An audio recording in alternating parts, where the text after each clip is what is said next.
Chapter 74. In the private room, Gu Yingying noticed Yi Chen's unusual behavior. She could not help but ask, "What's wrong, Master Yi?" Third Master Gu, who was standing aside, looked over too. "I did find something good." Yi Chen chuckled calmly. His expression remained the same. Through his divine consciousness, he saw that there was a brush in the sandalwood box. Moreover, it was a writing brush. If it were a regular writing brush, it would not have piqued his interest at all. Most importantly, there was a faint spiritual energy in the writing brush. It was a spirit brush. In the cultivation world, every talisman craftsman who wanted to craft talismans would need a spirit brush. The spirit brush was a medium, and cultivators could imprint spells on the talisman paper with it. That way, the talisman that was drawn would be powerful. If it were a regular writing brush, the talisman drawn would be no different from a blank piece of paper. If he could get his hands on this spirit brush, it would definitely be of great help. Yi Chen secretly nodded as he thought to this point. As Big Teeth Jean opened the sandalwood box, there was a writing brush inside. It was no different from a regular writing brush, but the handle was yellowed and it looked old. The people could not help but be disappointed. Some of them raised their doubts, while scoffing. "Master Jean, don't tell me that this writing brush is an auction item." "That's right. It's just a lousy writing brush. I have plenty of them at home. Do you really think we're that gullible? Is your auction house unable to take out anything good?" Facing the people's doubts, Big Teeth Jean was not mad. Instead, he lifted his hand to signal the people to be quiet before saying, "Guys, don't underestimate this writing brush. It's the relic left behind by the late Master Xiaobai." The people were shocked as soon as Xiaobai's name was mentioned. Xiaobai? Could he be the mysterious Master Xiaobai who was famous in Macau, Hong Kong, and Taiwan? Big Teeth Jean nodded instantly. "That's right. It's the relic that he left behind. Master Zhao's descendant asked us to auction it for him." In the private room, Yi Chen turned his head to look at Gu Yingying, who was next to him. He asked in confusion, "Who's Xiaobai?" Gu Yingying shook her head to indicate that she had no idea. "Master Xiao is a legend." Third Master Gu, on the other hand, was shocked. He inhaled lightly and said with respect on his face, "Master Xiao is a real metaphysics expert. Rumor has it that he knows medicine, feng shui, and can even observe the sky. He was very popular in Hong Kong and Macau in the 80s and 90s. It was said that Master Xiao chose the ancestral grave of the richest man in Hong Kong and Macau. Unfortunately, even though he's well versed in metaphysics, he can't escape death." Yi Chen nodded lightly. Metaphysics had always been the culture of China since ancient times. After thousands of years of inheritance, many geniuses were born. Although they were just ordinary people, they could borrow the energy of the geography, mountains, rivers, the sun, the moon, and the stars to change fate. Just as they were speaking, the atmosphere below the stage had already risen to a climax. Many people began to have thoughts of obtaining the brush after hearing that it was Xiaobai's relic.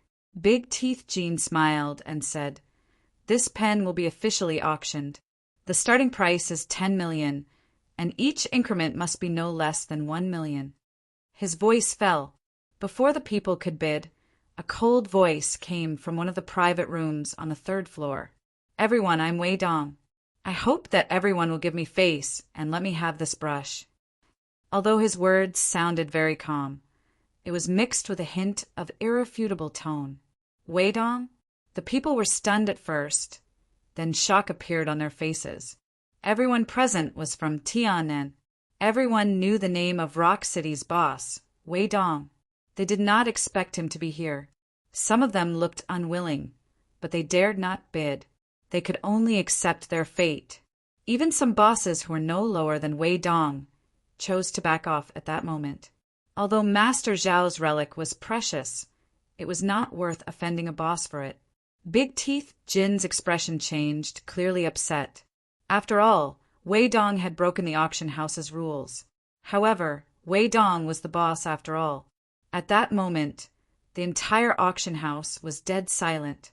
Just when everyone thought that the brush left behind by Master Xiao would be sold to Wei Dong for 10 million yuan, an extremely discordant voice rang out.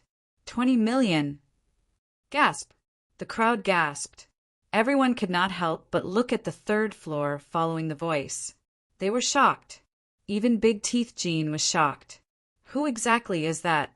Who dares to challenge Wei Dong publicly? In the private room, Gu Yingying looked at Yi Chen, who had bid earlier, with her mouth agape. She could not help but say, Master Yi! She wanted to say that Yi Chen should not mess things up since Wei Dong had spoken. After all, Wei Dong's background was no weaker than the Gu family's. Third Master Gu was shocked too. Yi Chen remained unmoved and smiled calmly. I can't help it. Who asked me to be interested in that brush too? Big Teeth Jean was over the moon when he snapped back to his senses. The guest in private room number 8 on the 3rd floor has bid 10 million. Is there anyone who wants to bid a higher price? Although he said that, he could not help but look at private room number 6 on the 3rd floor. At the same time, in private room number 6, Wei Dong's expression turned grim as he said in a rather creepy tone, Someone dares to bid against me? I think it's that Master Yi earlier. Is he taking revenge on me for mocking him earlier? Elder Priest Qingyang was stunned at first. Subsequently, his expression turned extremely terrible. He thought it was something that he could easily get. Never had he thought that someone would come out of nowhere. Moreover, it was a scammer in his eyes. Wei Dong walked out of the private room instantly and said to Big Teeth Jean on the stage, 30 million! Big Teeth Jean nodded. 30 million going once. Before he was done speaking, another cold voice came, 50 million! This time, everyone present was so shocked that they were completely speechless. They all looked at private room 8 with a look of admiration. Boss, a real boss. Are you sent by a monkey to suppress Wei Dong? You be asterisk starred. Wei Dong could no longer hide the rage within him. He glared coldly at the private room that Yi Chen was in. Instead of being mad, he said, while smiling, Third Master Gu, please control your people. He finally understood now. It was indeed Yi Chen who was arguing with him. Since when had he been humiliated like that? Third Master Gu looked at Yi Chen. He did not want to fight with Wei Dong because of that, so he said hesitantly, Master Yi? Yi Chen did not even look at him and bid again. 100 million. Wei Dong was speechless. Third Master Gu was speechless. Seeing that the price had increased to 100 million, Elder Priest Qingyang could no longer sit still. He said, I'm determined to get this pen. I hope that you'll do me a favor. He was a master that was sought after by many. Nobody dared to say anything that he did not want to do him a favor. 200 million. Another bid silenced him. Dead silence filled the place. Yi Chen lifted his gaze slightly, and mockery appeared on his lips. Chapter 75. In the end, everyone was shocked that Yi Chen had successfully bid for the brush pen at the price of 200 million. Just when everyone was secretly anticipating the battle between him and the boss, Wei Dong, Yi Chen left the auction house in a hurry with the item. He wanted to see if the brush could draw talismans. Bang! Elder Priest Qingyang no longer had the bearing of an expert. Instead, his face was grim. This brat is audacious. I can't believe that he dares to steal my item. He had been coveting the brush for a long time. He had come all the way here for it. Never had he thought that a brat who he looked down on would steal it from him. Elder Priest, this is Lin City after all. If I attack him, Third Master Gu definitely won't sit still, Wei Dong said rather fearfully. Elder Priest Qingyang's expression changed a few times. Subsequently, he scoffed and said, Does he really think that it's that easy to take my item? Doesn't he call himself a master? Hold a master banquet later and invite him over. I'll show him how powerful I am. At the treasure pavilion in Jiulong Antique City, Yi Chen got Uncle Su to arrange a room for him. He took out the brush after telling everyone not to disturb him. It's indeed a spiritual brush. Although the spiritual energy is weak, it can be considered a low-level magic tool. The fur on it seems like it's from the underarm fur of a 100-year-old wolf. Yi Qin revealed a satisfied smile. He did not pay much attention to Third Master Gu saying that Xiao Bai knew metaphysics earlier, but he believed it now. To be able to craft such a spiritual brush, Xiao Bai must have comprehended the integration of heaven and man. The so-called integration of heaven and man referred to the integration of man and nature. However, mortals were mortals after all. They would always be ants if they did not cultivate. They could not escape the pain of reincarnation. Shaking his head, Yi Qin opened his mouth and spat green energy at the brush. He thought to himself and took out the Samadhi true fire. He performed the Pale Cauldron Sex tool refinement method, the Void tool refinement method. Not long after, as the last refinement method was completed, a brush that was glowing with green energy appeared in Yi Qin's hand. If one were to say that the brush gave off a shabby feeling before, it now had a trace of liveliness to it. The heavens are round and the earth is square. There are 9 chapters of the law. Now that I'm writing, 10,000 ghosts shall hide. Yi Qin held the brush and smiled lightly. I'll call you the heavenly brush from now on. This was his first artifact after returning to Earth. The spiritual pen has been completed. The next step is to craft talismans. Yi Qin mixed the yellow paper, cinnabar, smoke, and ink that he had bought on his way back. He held the heavenly brush in his hand and dipped the tip of the brush into it. After taking a deep breath, he drew a 5-thunder talisman on the yellow paper in a flamboyant manner. The whole process was done in one go, without any sloppiness. In the blink of an eye, a 5-thunder talisman was completed. It's a pity that we don't have enough materials. Otherwise, we can draw more talismans, such as the Imperial Wind Talisman. If we are at the Golden Core stage, we can make talisman treasures, such as the Sword Talisman. Once the talisman is activated, the area within a 10-mile radius will be filled with sword chi, and not even a blade of grass will grow. Yi Qin sighed softly. Determination replaced his eyes. With this heavenly brush, he would have a great help when he went to the Su family in the future. Haha, Su family, just you wait. I'll be here in 2 months. I'll let you guys know that your so-called pride is nothing compared to my talismans and formations. Yi Qin thought to himself as he looked at the 5-thunder talisman before him. I wonder how powerful it is. I'll find a chance to try it. His phone rang just when he was thinking about it. It was Third Master Gu calling. Master Yi, where are you? Yes? Yi Qin said in his deep voice. Third Master Gu forced a smile as he seemed to notice his impatience. Here's what happened. After the auction ended, Wei Dong organized a master banquet and invited many bosses. I happened to be one of them. Yi Qin frowned. A master banquet? That's right. It's a banquet for the masters around the bosses to interact with each other. The masters that are invited are experts from all over the world. In reality, Third Master Gu did not say something. He did not plan to attend the banquet, but Wei Dong had nominated him and even told the other bosses that he had a master too. For the sake of his pride, he could only invite Yi Qin. Yi Qin came to a realization, and a mocking smirk appeared at the corner of his lips. It seems like you still haven't given up on my heavenly brush. Forget it. I'd like to see what tricks you have up your sleeves. Therefore, he agreed to it and told Third Master Gu where he was. Soon, Gu Yingying arrived at the precious treasure pavilion. After getting into Gu Yingying's car, the car drove into a leisure villa directly. The decoration was vintage. There were pavilions, towers, bridges, and flowing water as if they were in the misty rain of Jiangnan.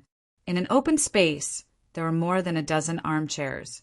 At this time, there were already more than 10 people sitting on them. Around them, there were many burly men in suits and sunglasses, standing side by side. It seemed that the place was heavily guarded. Grandmaster Yi, over here. Third Master Gu, who could not wait any longer, stood up and waved as soon as he saw Yi Qin, as if he had found his backbone. One of the middle-aged men with a square face and a beard said in surprise, "Third Master, is this the Master Yi who just bought Master Zhao's relic with a sky-high price of 200 million? As soon as he said this, Elder Priest Qingyang only glanced at him indifferently before withdrawing his gaze, as if he did not remember what had happened earlier. Among the crowd, Wei Dong's expression darkened. He forced a smile and said, "Which master here today isn't at the age of knowing their destiny? Only this master, Yi, isn't even 30 years old. What a genius!" As his voice fell, everyone present looked at Yi Qin at the same time. Their gazes and expressions varied. Some were surprised by Yi Chen's ordinariness. She was surprised at his youth. However, there was even more disdain. How could someone so young be called a master? "Wei, aren't you unhappy that Grandmaster Yi took your things? As the saying goes, the highest bidder wins. Stop being so sarcastic. Come at me if you're unhappy." Third Master Gu slammed the table hard, his expression unfriendly. Wei Dong scoffed, "Come at you? It's not that I'm looking down on anyone, but you, Third Master Gu, aren't good enough. You." Third Master Gu was enraged. Enough. An old man sitting on the upper left frowned, seeing the duo fight. "We're here to join the master banquet today, not to listen to you guys fight." The duo only stopped fighting then. Gu Yingying introduced softly next to Yi Qin. The man with the square face and beard in the beginning is Yan Bin. He's the richest man in Qiannan's Qin City. Meanwhile, the old man at the end is Ma Jinyuan from Tongzhou. He owns a factory with over 50,000 employees. Since it's a master banquet, naturally it's an exchange between masters. Wei Dong, the organizer of the banquet, said in all seriousness, "I'll add some excitement here.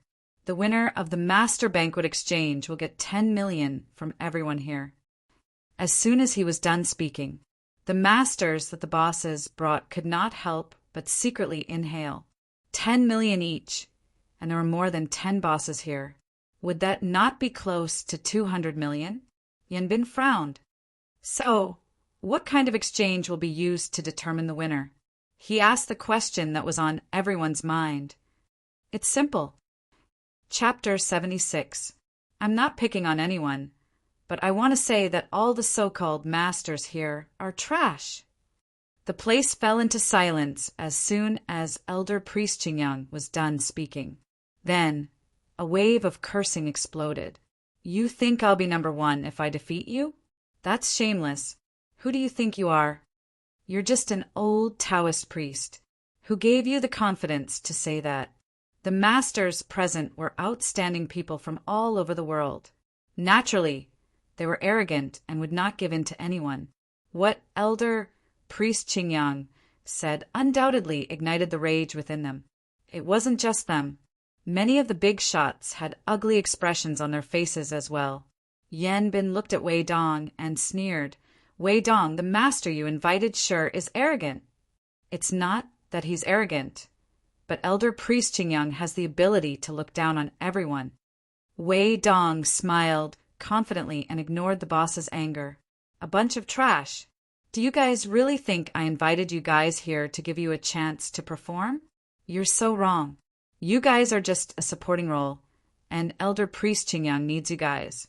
The more he acted like that, the more upset the bosses were. Yan Bin lifted his head to look at the master he brought and said while smiling, "What do you think, Master Qian?"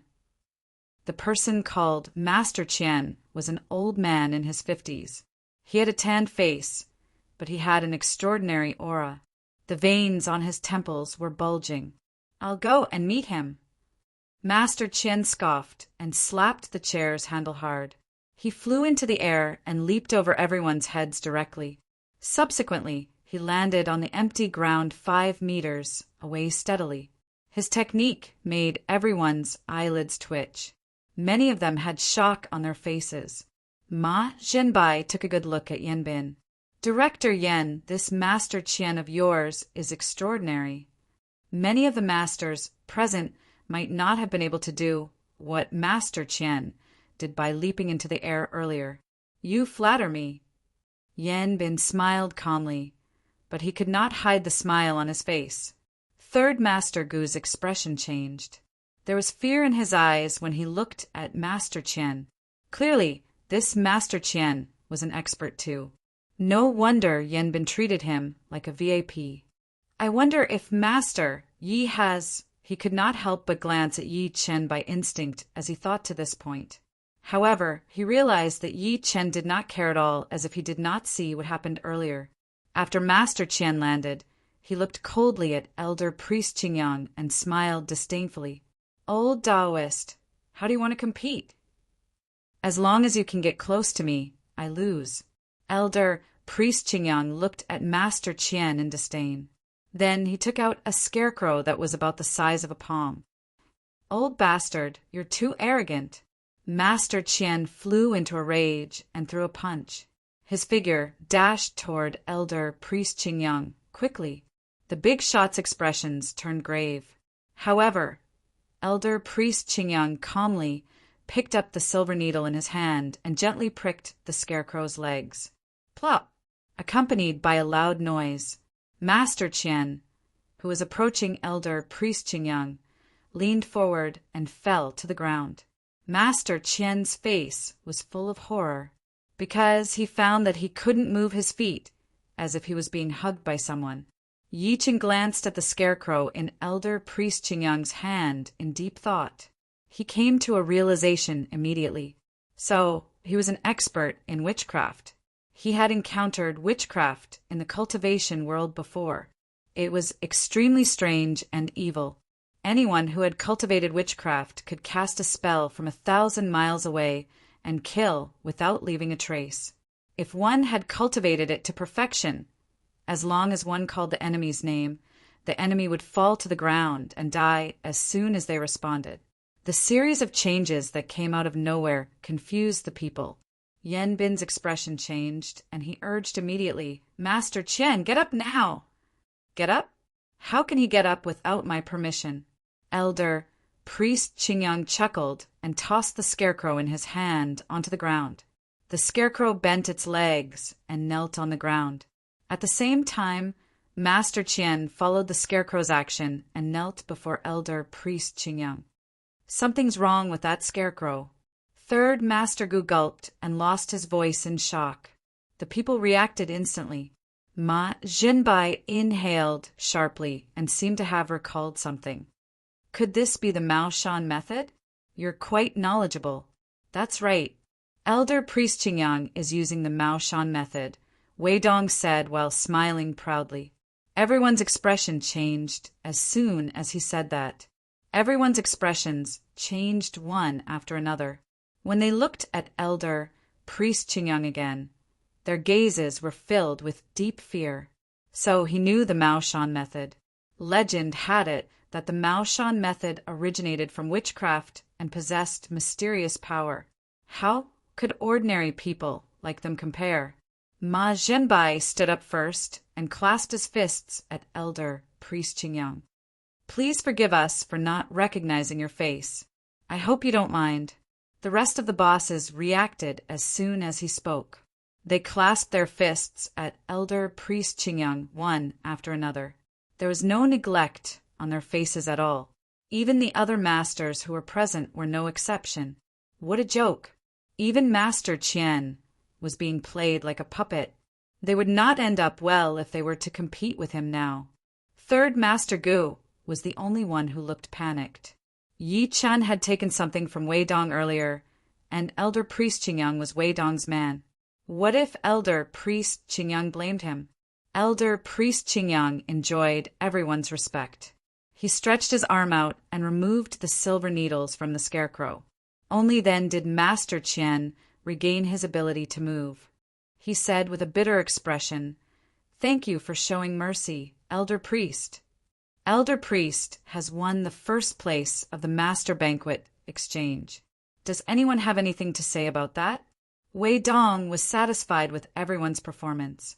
With Elder Priest Qingyang's help, his position in the entire Tiannan would definitely rise. Ma Zhenbai and Third Master Gu were nothing to him. Ma Zhenbai shook his head.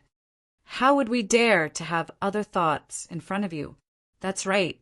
The first place of the master banquet belongs to you, Elder Priest. Yanbin nodded in agreement immediately.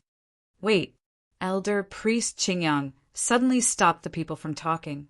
He looked at Yi Chen, who was sitting before third Master Gu, and said with a scoff, "There's still Master Yi, who hasn't fought with me." The people followed his gaze and looked at Yi Chen. They were stunned at first. Then they subsequently laughed out loud. To them, Yi Chen was just a con artist who used the name of a master to cheat people. What right did he have to be called a master? Moreover, even if he was really a master, how could he be Elder Priest Qingyang's match? Did he not see that more than 10 masters had admitted defeat? At that moment, countless eyes could not stop looking at third Master Gu and Yi Chen. They were filled with mockery. Gu Yingying's pretty face had a slight change of expression. She pulled Yi Chen's sleeve immediately, seeming to be persuading him to admit defeat. However, Yi Chen said wryly in the face of Elder Priest Qingyang's approach. Chapter 77. Yi Chen's words stunned everyone. Wei Dong furrowed his brows and thought to himself, could it be that this kid has something to rely on? There were only 2 reasons for him to hold this master banquet. One was to use Taoist Qingyang to build momentum in front of the many bigwigs of the Heavenly South, and the other was to help Taoist Qingyang retrieve the Heavenly Yuan brush. Theoretically, after witnessing Elder Priest Qingyang's technique, Yi Chen should admit defeat and hand over the Heavenly Yuan brush obediently. Never had he thought that Elder Priest Qingyang would say something like that. The smiles on the rest's faces disappeared. Their expressions turned serious as they glared at Yi Chen. Could it be that the other party was really an expert?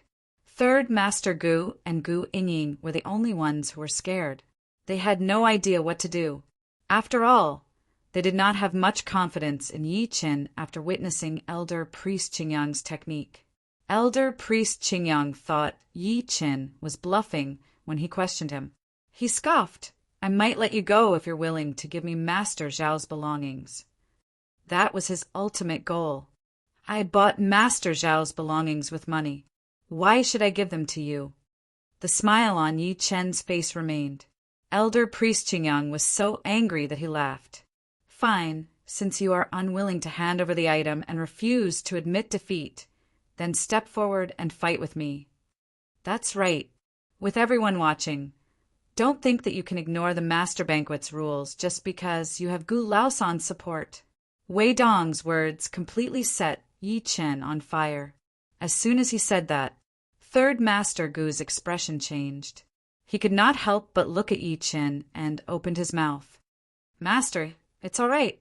Yi Chen smiled and stood up while walking to Elder Priest Qingyang one step after another with his arms behind his back. There was a smirk at the corner of his lips. "I'd like to witness your so-called Mao Shan method too." "Fine, you asked for it." Elder Priest Qingyang took a deep breath and picked up the scarecrow from the ground. 2 silver needles appeared in his hand. Fear flashed across everyone's faces when they saw this. Taoist Master Qingyang was going to use the Mao Shan art. Master Qian, who was always in the air, was completely subdued by it. He couldn't move at all. Master Qian's face turned pale. Gu Yingying clenched her fists tightly with determination on her pretty face. She was secretly prepared to admit defeat for mastery if he could not do it. Reckless brat. Wei Dong sneered in his heart. Just like before, Elder Priest Qingyang picked up 2 silver needles and pierced them into the scarecrow's legs. However, the next moment, the smile on his face suddenly froze. This was because he discovered that the scarecrow's legs were as hard as iron, and the silver needle could not pierce through them at all. Meanwhile, Yi Chen continued to walk toward him. He showed no signs of stopping at all. Elder Priest Qingyang increased his strength and stabbed at the scarecrow, but the silver needle still could not pierce through. Perhaps because he used too much strength, the 2 silver needles broke with a crisp sound. How is this possible?" Elder Priest Qingyang exclaimed in disbelief. His technique had always been successful. Why did it not work on Yi Chen at all? Seeing that Yi Chen was getting closer to him, Elder Priest Qingyang panicked a little. He took out 2 silver needles again and stabbed them into the scarecrow's heart directly. Bang! The scarecrow instantly exploded. Uft! Elder Priest Qingyang spat a mouthful of blood out and retreated a few steps back. Subsequently, he looked at Yi Chen with shock written all over his face. Who exactly are you? Not only did his puppet method fail to do anything to Yi Chen, but it even backfired on him. He was not the only one. The people at the scene gasped at that moment. Elder Priest Qingyang's method worked on Yi Chen? Wei Dong stood up from his seat in shock. Disbelief filled his face. Third Master Gu was stunned. Gu Yingying let out a long breath. Yi Chen stopped less than 10 centimeters away from Elder Priest Qingyang. He looked at him in slight disappointment. Is this what you're so proud of? That's all you got? He shook his head and returned to his seat after saying that. He had the body of an immortal and the life providence of a heavenly emperor. How could a mere unorthodox sect affect him? Uft! Elder Priest Qingyang spat another mouthful of blood out. Dead silence filled the place. Everyone was so shocked that they could not speak. They thought that the outcome of the battle would be as expected, but never had they thought that there would be an accident. Ha ha ha, Wei Dong, it seems like this Elder Priest Qingyang that you hired isn't as powerful as the Master Yi that I hired. Third Master Gu was the first to react. He laughed out loud in satisfaction. Wei Dong's face turned pale instantly. Ma Zhenbai, Yan Bin, and the rest looked at each other one after another. They saw the shock in each other's eyes. It turned out that this Master Yi was really an expert. Elder Priest Qingyang looked at Yi Chen with resentment written all over his face. Brat, you took my stuff and ruined my image. I won't stop until I die today. Yi Chen said calmly. What? Don't tell me that you have other abilities. Elder Priest Qingyang stretched his arm out and took out a red coffin the size of a palm. He opened the coffin lid, and an intense chilly wind blew out of the red coffin. The chilly wind covered everyone like a sandstorm. The people shuddered and felt like their souls were almost frozen. They could not help but have goosebumps all over their bodies. Elder Priest Qingyang bit the tip of his tongue and spat a mouthful of blood into the coffin. A black silhouette flew out of the coffin. The black silhouette was the size of a baby and looked like a meatball.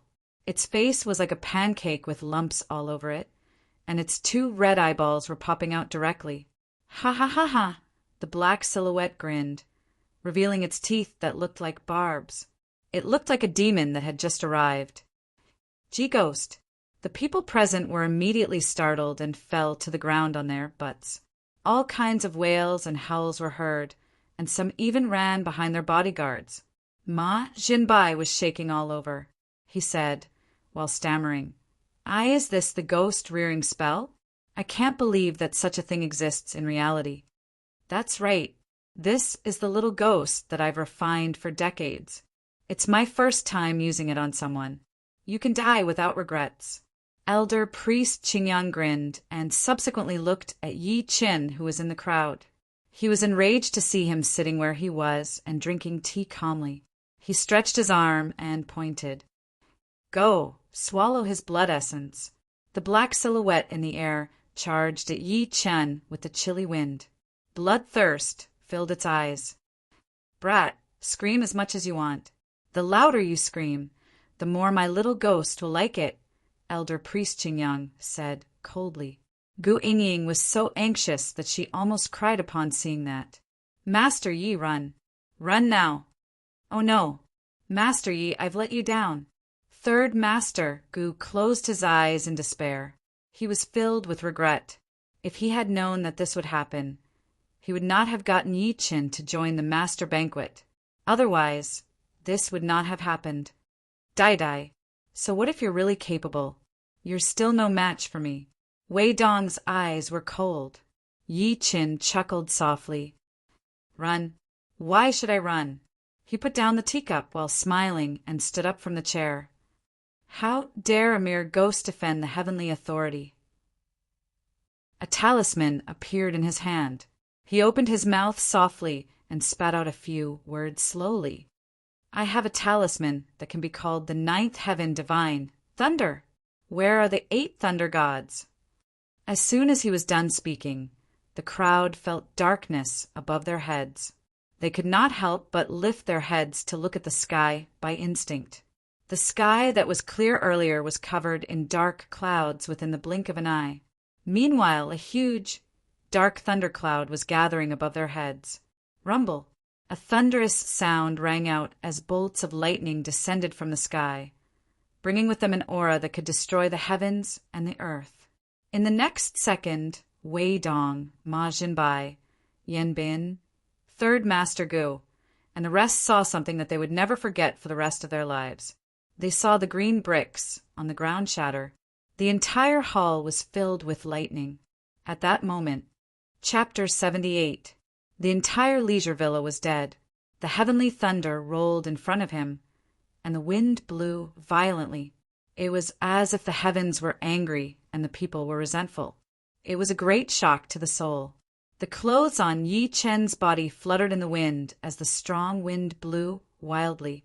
All the people who ran outside hugged the obstacles beside them tightly, afraid that they would be swept into the sky by the strong wind. Kacha! Gu Yingying screamed. The clothes in front of her chest exploded, revealing a large part of her body. She held onto a tree beside her tightly. Like everyone else, she stared blankly at the man who was bathed in lightning. Holy shit! Is he even human? A miracle! A miracle! This is the work of an immortal. Lord, please forgive my sins. Under such a brilliant heavenly might, anyone would feel fear from the bottom of their hearts. Many people could not help but kneel on the ground and kowtow as they prayed.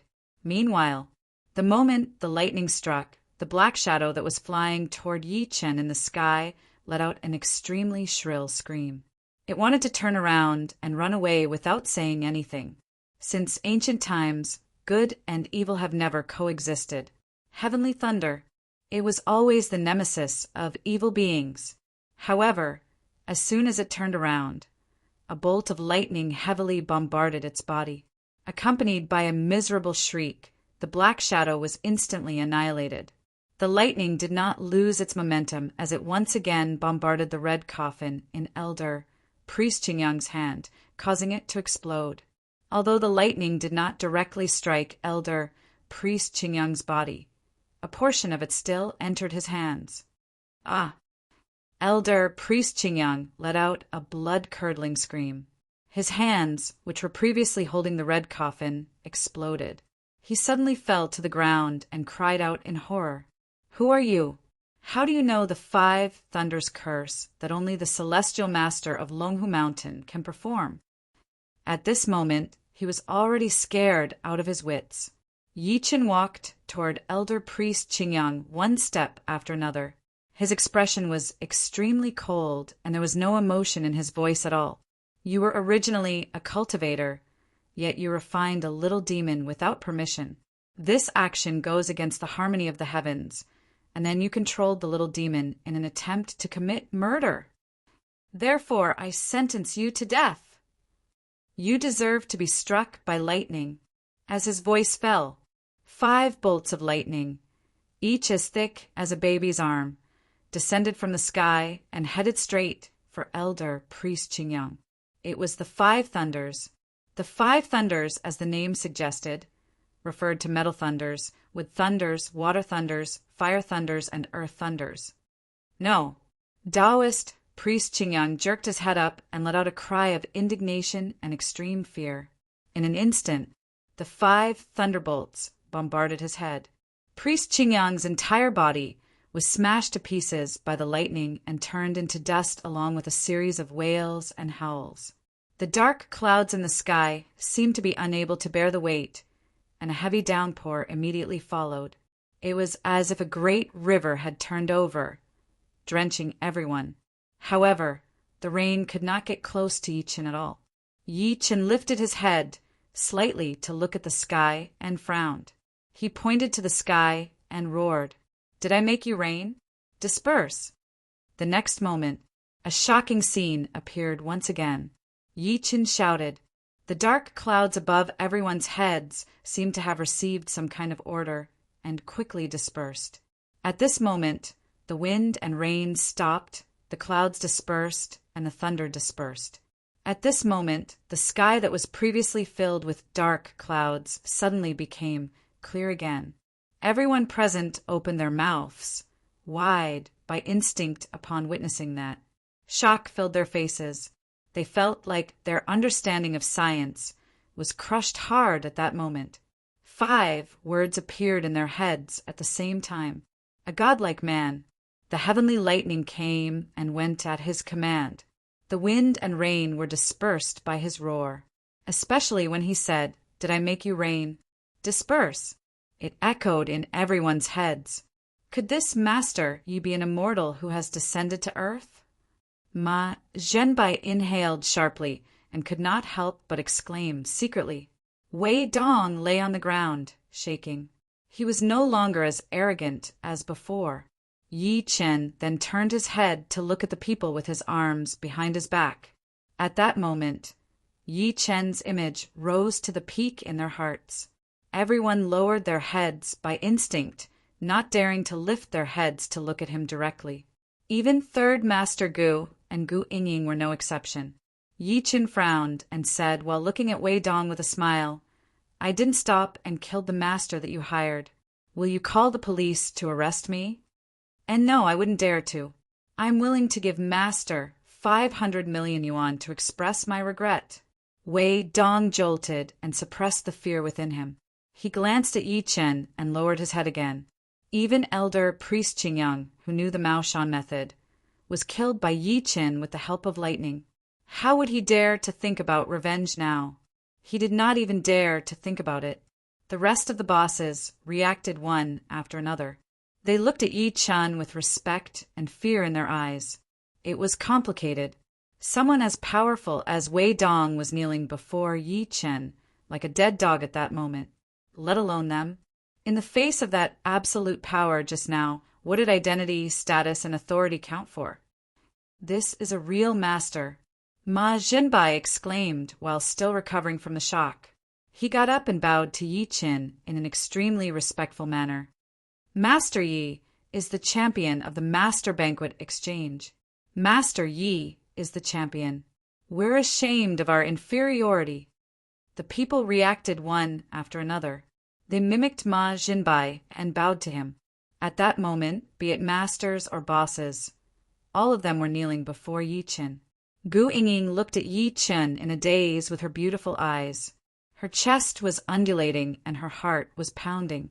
No wonder Grandpa wanted to be friends with him. That was right. There were more than 10 masters present. Only one of them was a master. That was Master Yi.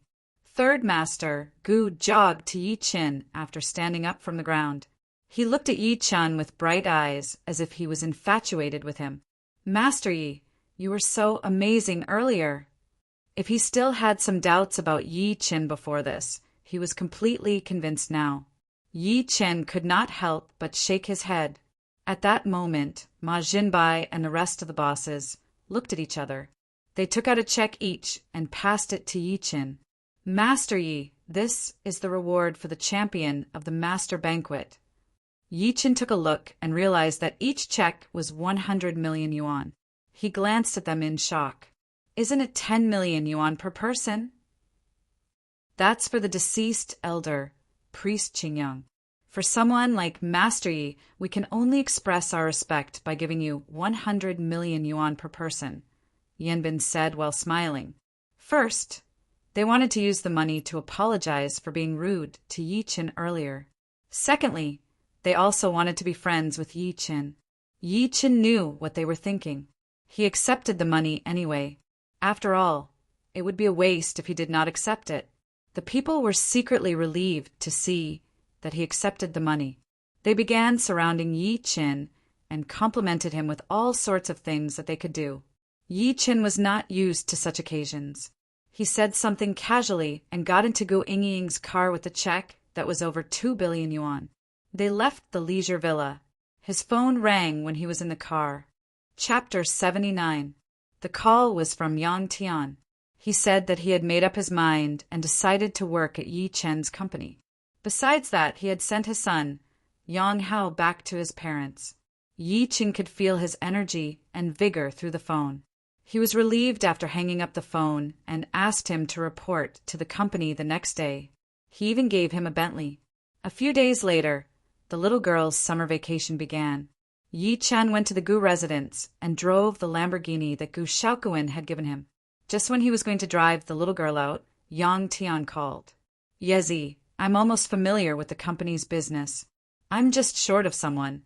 Oh yeah, do you remember Zhou Zheng? Zhou Zheng? Yi Chen was stunned. He thought the name sounded familiar, but he could not recall who it was at the moment. He's the guy from our class in university who went to the wrong girl's toilet and was treated as a pervert. Yang Tian reminded him immediately. After hearing his reminder, Yi Chen finally recalled that there was indeed such a person. Here's the thing. Zhou Zheng wants to resign and work under me after hearing that I've become the vice president. Moreover, he's holding a party at the Auspicious Manor tonight. He's giving the students a chance to gather. I happen to be short of people too. Do you want to go? Forget it. You can go alone. I won't go. You're the vice president, so you have the right to appoint people. Yi Chen rejected without even thinking about it. Yang Tian said immediately, Don't. You should go with me. I don't want the people in the company to say that I'm appointing people because I've just been appointed. Moreover, we haven't seen each other for years. We can catch up. It's settled then. I'm still in a meeting, so I'll probably be there later. Don't wait for me. Go to room number 13 at the Auspicious Manor directly.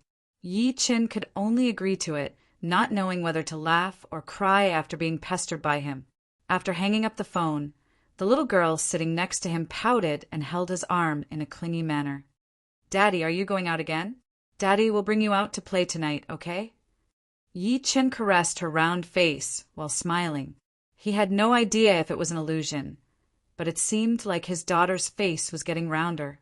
He might as well change her name to Yi Yuan Yuan. The little fellow immediately danced with joy. Okay. I haven't gone out to play with Daddy for a long time. I want to buy a lot of good things, such as ice cream, zhou duck, chicken wings, hamburgers. Yi Chen was speechless. No, if she continues to eat like this, my precious daughter will become a fat girl. What if Yuhan can't recognize her? Looks like I have to concoct a weight loss pill for this little glutton, and the kind that just eats without gaining weight. Soon it was night time. After informing his parents, Yi Chen brought the little girl out and got into the Lamborghini. Daddy, did you buy this paper? The little fellow sat in the front passenger seat. After fastening the seatbelt, she widened her eyes in curiosity. Yi Chen had a loving expression on his face. Someone gave it to me. My dear daughter, isn't it pretty? Nice. The little girl could not stop nodding. Piang's father in my class bought a paper too. Piang takes the car to school every day, but his mother doesn't let us touch it. She even said that we're poor. I'm so mad. Yi Chen could not help but laugh. Don't worry. If Piang's mother says that I'm poor again, tell her that my father drives a Lamborghini. Not only am I a rich kid, but I'm also a celestial kid. Daddy, what's a celestial kid? The little girl tilted her head, looking confused. Realizing that he had said something wrong, Yi Chen could not stop coughing. Cough. A celestial kid. It means that my Meng Meng is a little fairy. Yi Chen drove as he spoke. He was not afraid of being checked by the traffic police since Gu Xiaokuan had gotten his driver's license and driving permit for him. Yi Chen had been to the Auspicious Manor before, so he was familiar with the route this time. However, there were many cars parked at the entrance. Feeling helpless, Yi Chen could only park the car by the road and walk into the Auspicious Manor while carrying the little girl. The receptionist greeted him respectfully as soon as she saw him. She then contacted the manager of the hotel. Soon, the fatty with the surname Fong from last time came over immediately. Mr. Yi, you're here. The guests who were entering and exiting were secretly guessing who exactly Yi Chen was. He could not believe that the manager of the auspicious manor would come out to welcome him personally. Yes, I'm here for the class reunion. I think it's in room number 13 on the second floor, Yi Chen responded coldly.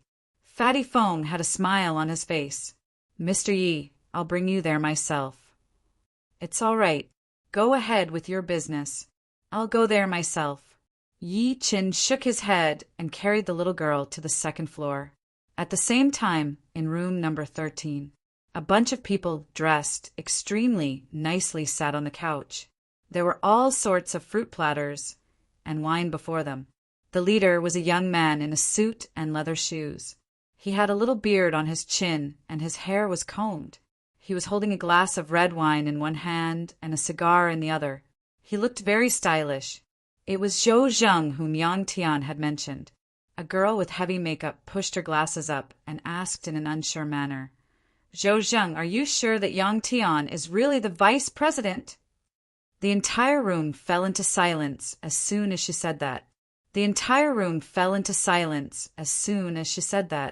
Everyone there was an adult.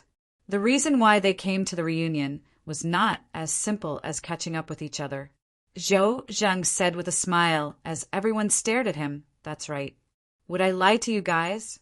I bumped into Yang Tian at the gas station the day before yesterday. I asked him where he works, and he said he works at Yaffle Cosmetics Company. He's the vice president. I didn't believe him at first, but I believed him when I followed him into the company and saw many people calling him Director Yang. Guess what kind of car he's driving? What car? Another classmate asked. Zhou Zheng paused and said, a Bentley Mulsanne. Gasps could be heard from the crowd. They believed Zhou Zheng's words completely. A Bentley Mulsanne. It would cost at least 4 to 5 million yuan. At that moment, everyone's eyes flickered as they had different thoughts in their minds. Someone exclaimed, Yang Tian's probably the best among all of us. It's only been a few years since he graduated, but he's already the vice president. Now he's driving a Bentley Mulsanne. Zhou Zheng smiled without saying anything. What he didn't say was that he had secretly contacted Yang Tian and planned to work at Yang Tian's company using the friendship of his old classmate. Yang Tian also promised that if the chairman had no objections, he would let him start as a sales supervisor. Zhou Zheng looked at Zhao Chun, who used to be the study commissary, as he thought to this point. Oh yeah, is everyone from the sales class here? Apart from Yang Tian, who's in a meeting and will be here later, I think Yi Chen isn't here yet. Zhao Chun thought about it and said. Zhou Zheng frowned. Yi Chen. He was uncomfortable with that name. When he was still in school, Zhou Zheng's results ranked number 2 in the class. Meanwhile, Yi Chen would always be better than him. Because of that, he had been number 2 for 3 years. That had always pissed him off. Yi Chen hasn't contacted us for so many years. Is he too embarrassed to come because he's doing badly? Zhao Chun said while smiling. Someone said by instinct, Didn't Yuan Yu see Yi Chen before? Yuan Yu, who was at the corner, froze when she heard Yi Chen's name. She said awkwardly, You guys don't have to wait. He's not doing well now. Ever since she saw Yi Chen last time, she had been having a rough time. Not only did she lose her job, but she was even beaten up before breaking up with her boyfriend. She had to stay in the hospital for half a month. She thought that Yi Chen would not come. Therefore, she slandered Yi Chen in front of her old classmates as a way to vent the hatred in her. Zhou Zheng was relieved and said, while pretending to be regretful, It's unfortunate. If he had come today, Yang Tian might have been able to help him. That was what he said. However, he was secretly smirking. Yi Chen, oh Yi Chen, so what if you were good at your studies?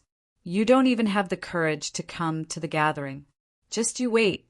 When I join Yang Tian's company, the gap between us will only grow.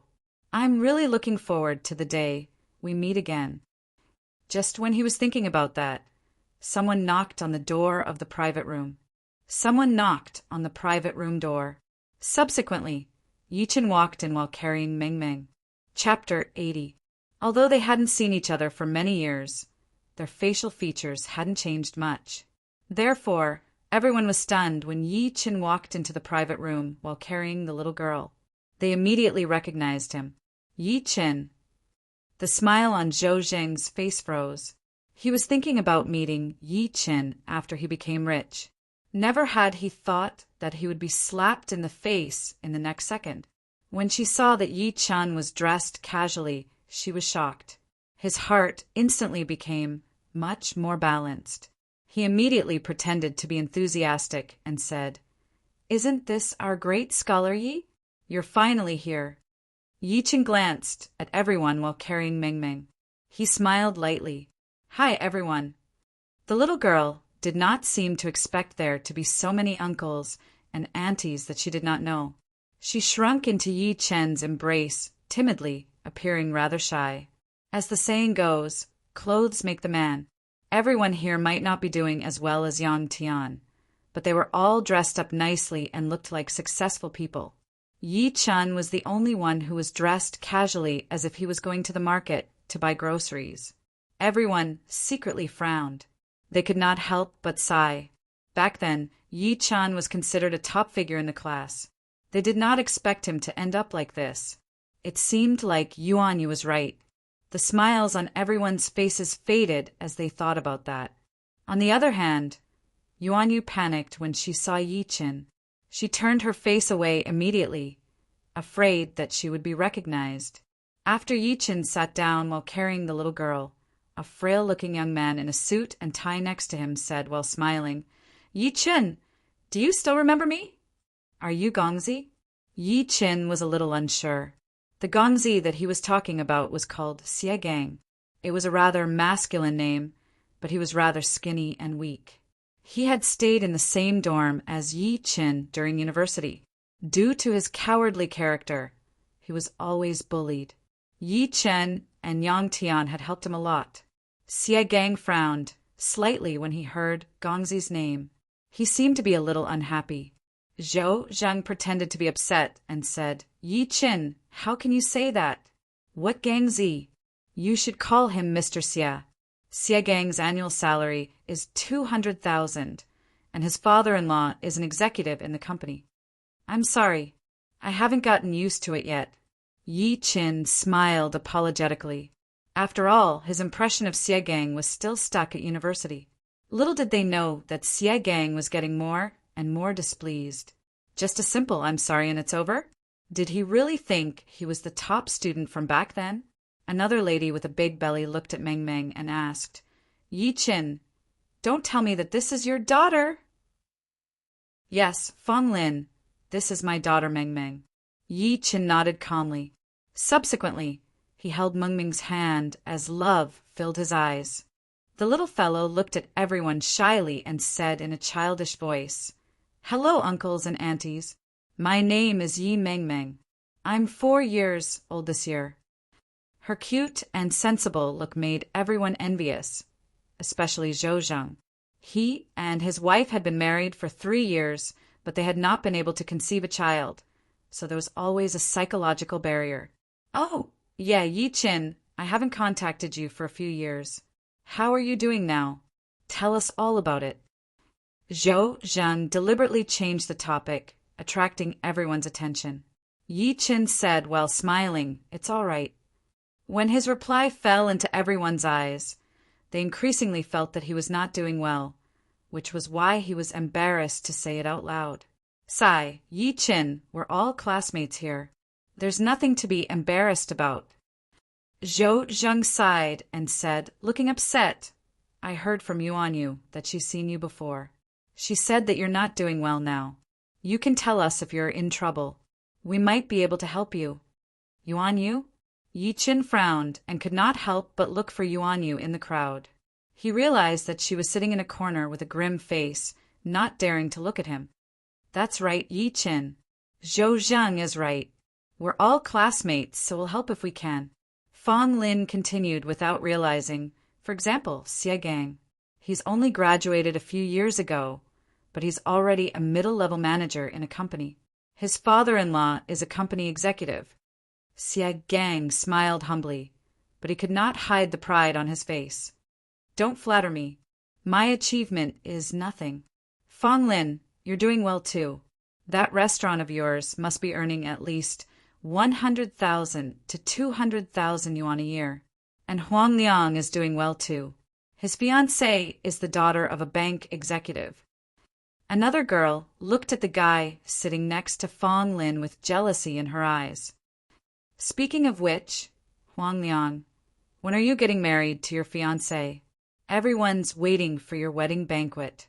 Huang Liang pretended to smile calmly and said, Soon. It's mainly because my father-in-law wants me to build a career in the bank before getting married. Congratulations in advance, then.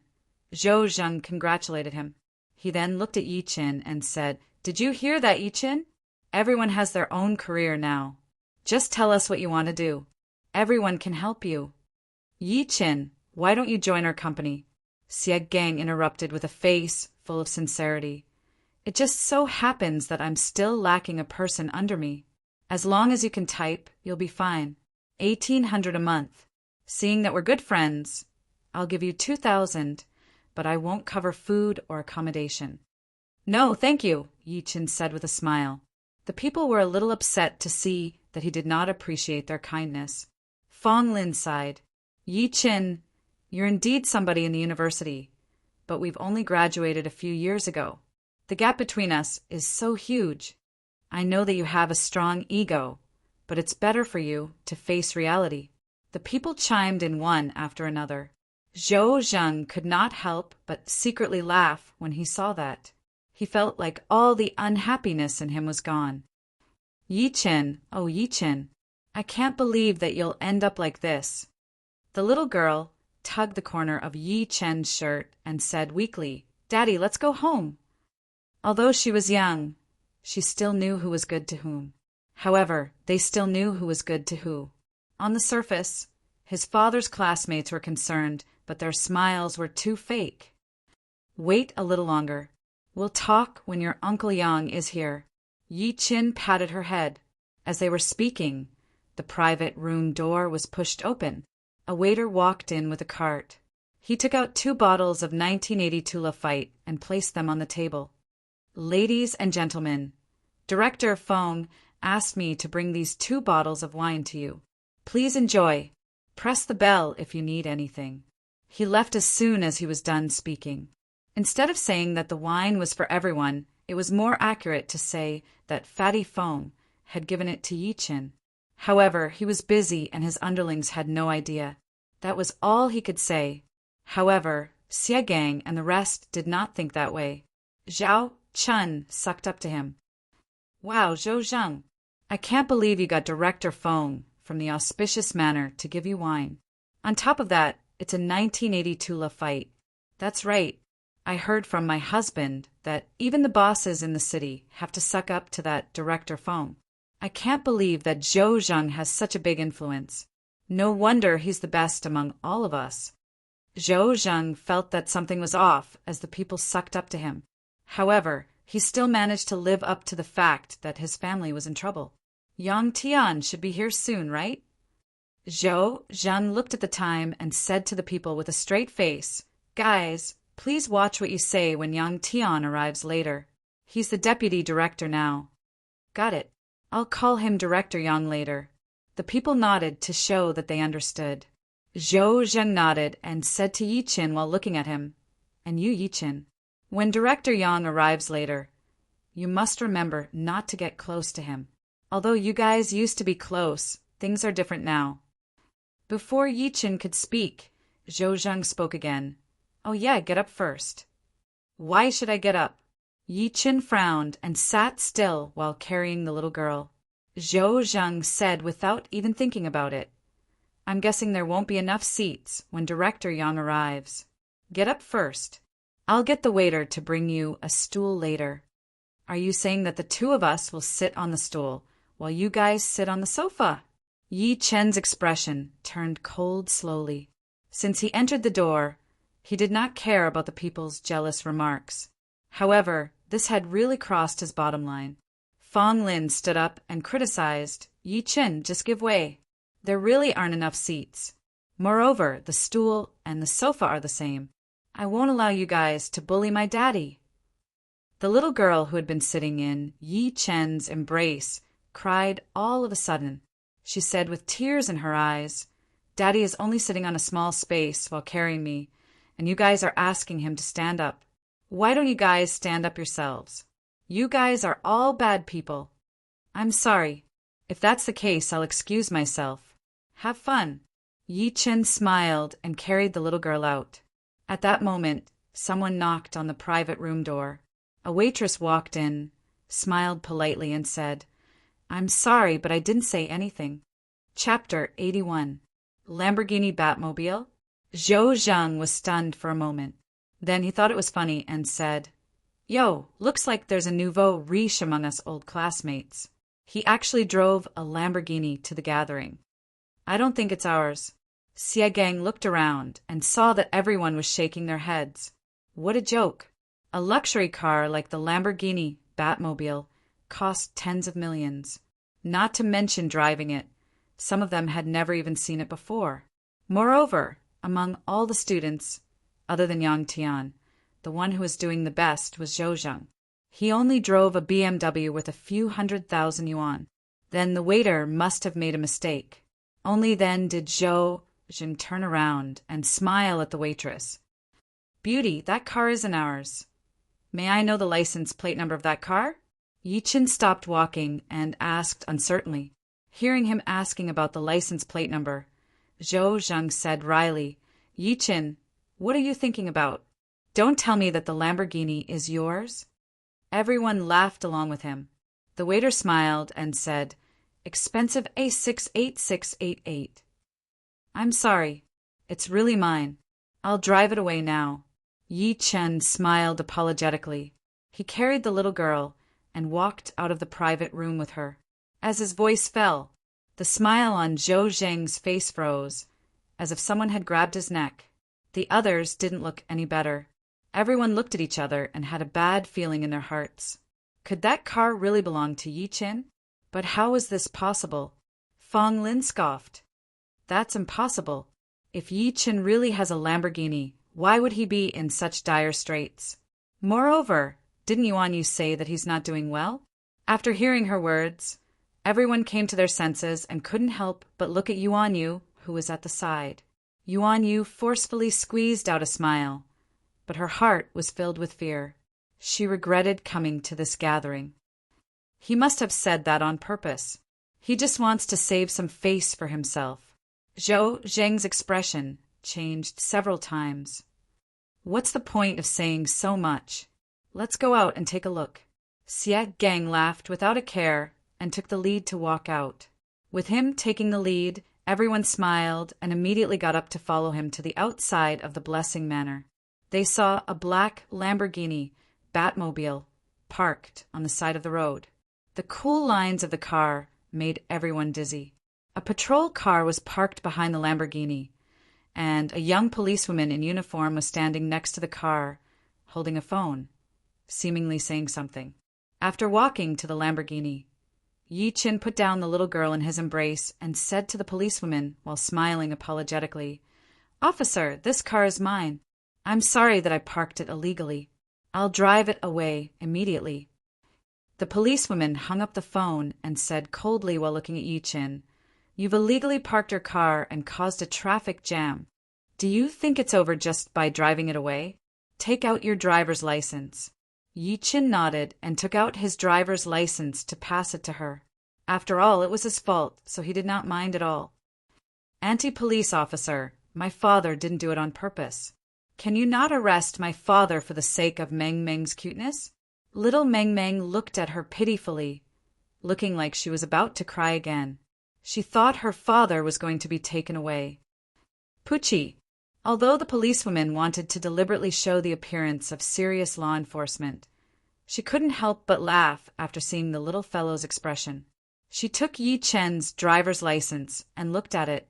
She then wrote a ticket and said with a straight face, according to the parking regulations, You'll be fined 200 yuan this time. Drive the car away now. Thank you, Yi Chen said gratefully and paid the fine without hesitation. He then took out his keys and opened the Lamborghini's door. He then got in. Anti-police officer, thank you for not arresting my father. You're the most beautiful. The little guy immediately smiled through his tears. The policewoman rolled her eyes at her and said angrily, Little smart girl, don't call me auntie. Call me sister, okay? Okay, auntie. The little fellow nodded. The moment she saw Yi Chen take out the key and get into the Lamborghini, the car started. Zhou Zhang and the rest, who were waiting to see Yi Chen make a fool of himself, were stunned as if they were petrified. They initially planned to mock Yi Chen, but now they were speechless. How is that possible? Zhou Zhang felt like the world was spinning, and he almost lost his balance. However, nobody responded to him. Everyone looked at the scene before them in disbelief. That Lamborghini really belonged to Yi Chen. To think that they had looked down on him earlier and thought that he was down. They even mocked him and wanted to introduce jobs to him. Among the group of people, Xie Gang, Fong Lin, Huang Liang, and the rest were the most upset. At the thought of what they had done, they could only feel their faces burning. It was as if he had been slapped hard in the face, and it was the kind of slap that was resounding. Yi Chen did not even look at them. He got the little girl into the car and drove away after taking the driver's license from the policewoman. A while later, someone said weakly, Did he really leave just like that? Someone said weakly after saying that. He shut his mouth immediately after saying that. Since they had treated him so badly earlier, why would he stay instead of leaving? Were they going to stay and welcome him with a smile on their faces? It's all that B*TCH Yuan Yu's fault. Xie Gang's face turned pale. He was enraged. If she had not said that Yi Chen wasn't doing well, they would not have said that to him. The people snapped back to their senses and looked for Yuan Yu in the crowd. However, nobody knew when she had disappeared. Zhou Jing took a deep breath in and subsequently forced a stiff smile on his face. Forget it. It doesn't matter if he's gone. Let's go in now. Yang Tian isn't here yet. That's right. Yang Tian drives a Bentley Mulsanne after all. Xie Gang tried to mediate the situation, but he realized that the people were looking at him like he was an idiot. Haha! How could a Bentley Mulsanne compare to a Lamborghini Batmobile? One was 4 to 5 million yuan, while the other was tens of millions. Since things had come to this, the people could not complain anymore. They could only return to the private room with complicated feelings. Never had they thought that someone would knock on the private room's door again before they could even warm up. Then, a fat man walked in with 2 bottles of red wine in his hands. As he walked, he said with a smile, Misty, I was too busy just now, so I couldn't come over to serve you. I'm here to apologize. Before he could finish his sentence, he was stunned. He looked around the room blankly. Where was Mr. Yi? That was the person in charge of the auspicious manor, Director Feng. Chapter 82. Fatty Feng noticed that Yi Chen was not there. The smile on Fatty Feng's face turned cold. Where's Mr. Yi? Which Mr. Yi? Zhou Zheng's heart skipped a beat. He had a bad feeling about this. The rest had a change of expression. Could Mr. Yi be Yi Chen? Fatty Feng frowned and was rather impatient. Which Mr. Yi could it be? Of course. It's that Mr. Yi who was at the gathering with you guys earlier. There was an uproar in the private room. Although they knew that Yi Chen's identity was extraordinary, they did not expect the auspicious manor's person in charge to welcome him personally. He's gone. Zhou Zheng's scalp tingled. Yi Chen, who exactly are you? First, he drove a Lamborghini, and now the auspicious manor's person in charge, Manager Feng, is here to welcome him personally. He's gone? Fatty Feng seemed rather disappointed. He shook his head and turned around to leave. Just when he turned around, Fong Lin, who was standing aside, could not help but ask Zhou Zhang, Didn't you say that Manager Feng knows you? Didn't you say that the 2 bottles of wine were given to you by Manager Feng? Zhou Zhang was furious to hear that. Since when did I say that Manager Feng knows me? As for the 2 bottles of 1982 Lafite, that's just your imagination, all right? I won't admit it. Fong Lin's voice was not loud, but Fatty Fong, who was walking to the door, heard her. Fatty Fong turned his head and glanced at the people. He scoffed. Don't tell me you guys thought that the wine was given to you guys earlier.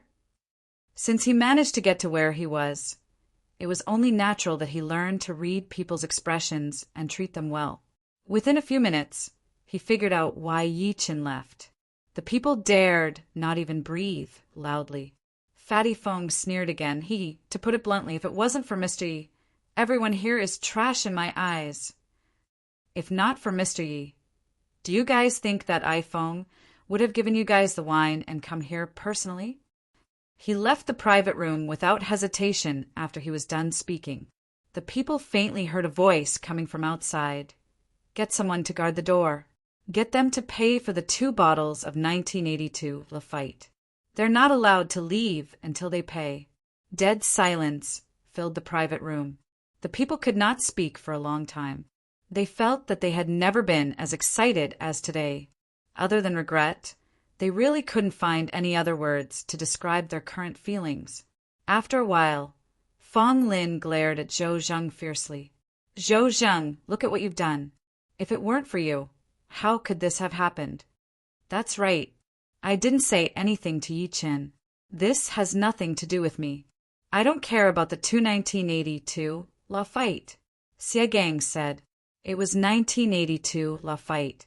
Just the bottle alone could sell for more than 4,000 yuan, and a bottle of wine cost more than 100,000 yuan. 2 bottles, added together, was more than a year of his salary. Instantly, the atmosphere changed. Everyone began to criticize the class reunion's organizer, Zhou Zheng.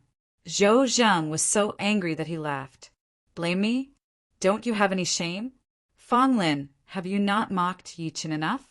And you, Xie Gang, if I'm not mistaken, Yi Chen helped you a lot when you were in university. I can't believe you asked him to be a typist in your company. He even paid you 2,000 yuan a month. What the F asterisk CK?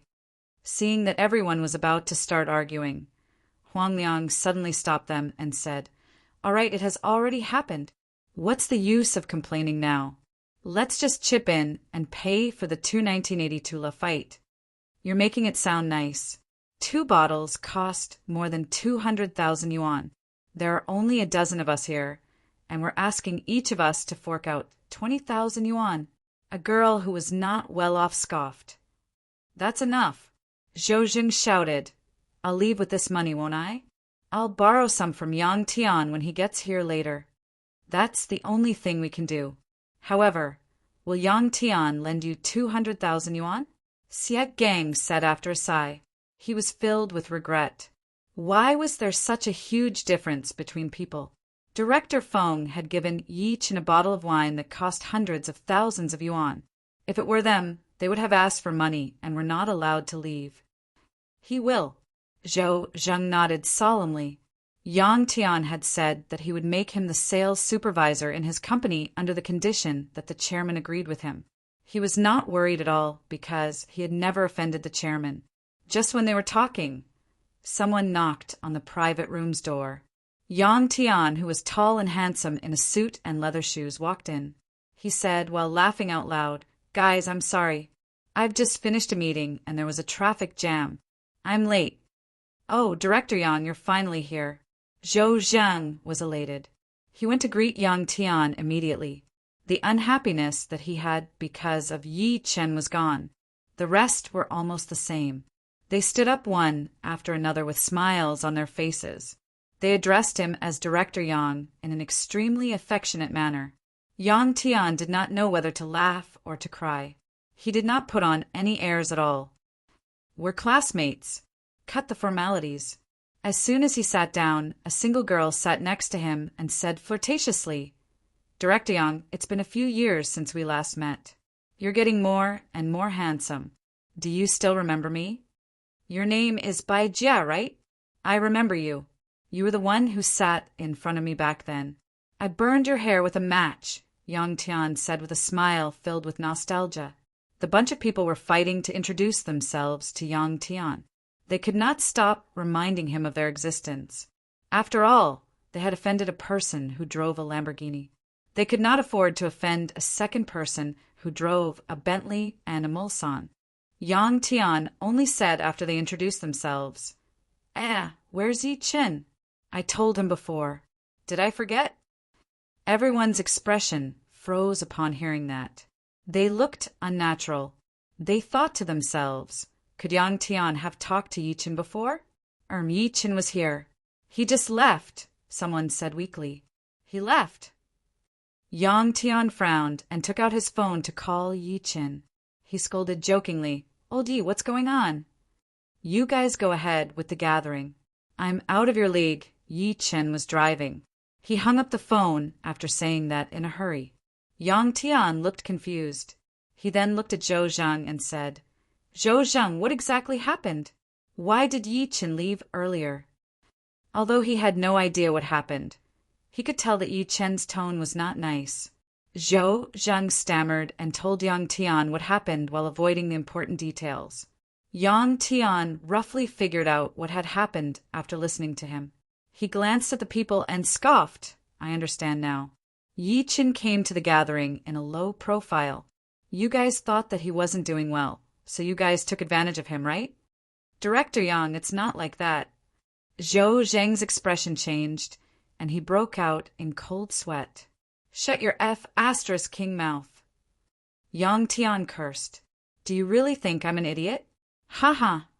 I can't believe that my classmate of 4 years has become so worthless in your eyes. Humans are so realistic. Yang Tian looked at Zhou Zhang coldly as he spoke to this point. Zhou Zhang, didn't you want to work at my company? I'm not afraid to tell you that Yi Chen is the company's director. He appointed me the deputy director. What? He's the company's director? Zhou Zhang fell onto the ground as if he had been struck by lightning. The rest were dumbstruck. It turned out that they had given up on what was close at hand for what was far away. The company's director was right before them, but they were sucking up to Yang Tian, their underling. Not only is Yi Chen the company's director, but he also owns a villa that costs over 50 million yuan. Excluding the company's shares, his personal assets are billions of yuan. Haha, the assets that you guys are so proud of are worthless to him. Plop. Xie Gang fell onto the ground as well. He said while looking pale, Yang Tian, Director Yang, Brother Tian, it's our fault. Is there any way we can save this? Save my ***. Everything that I, Yang Tian, own now was given to him by Yi Chen, including my life. Friendship? Tui. Yang Tian glanced at the people coldly and eventually had his eyes on Zhou Zhang. You're such a snob and you want to work for me? Go eat ***. After saying this, he left the blessing-gathering manor without looking back. Once again, he had a new understanding of the human heart. As soon as he left, Fang Lin took out 20,000 yuan and tossed it on the table. She said without even turning her head, Take this as payment for the bill. The rest followed suit and left after putting down the money. Those who did not bring cash transferred it to Zhou Zhang's card directly. Within the blink of an eye, the crowded private room was empty. Zhou Zhang fell onto the ground, looking a little absent-minded. At that moment, his phone vibrated. He opened it immediately and received a series of messages. Yang Tian has left the group. Fang Lin has left the group. Xie Gang has left the group. Huang Liang has left the group. Bai Jia has left the group. Zhou Zhang was speechless as he held his phone. In less than a minute, all 20 of his classmates had left the group. Oh, wait, only he, the group leader, was left. Chapter 83.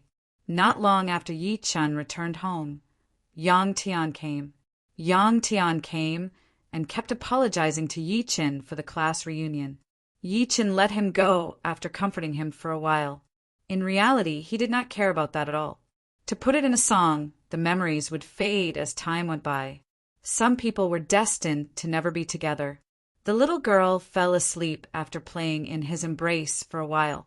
Yi Chen got his mother to carry her into the house.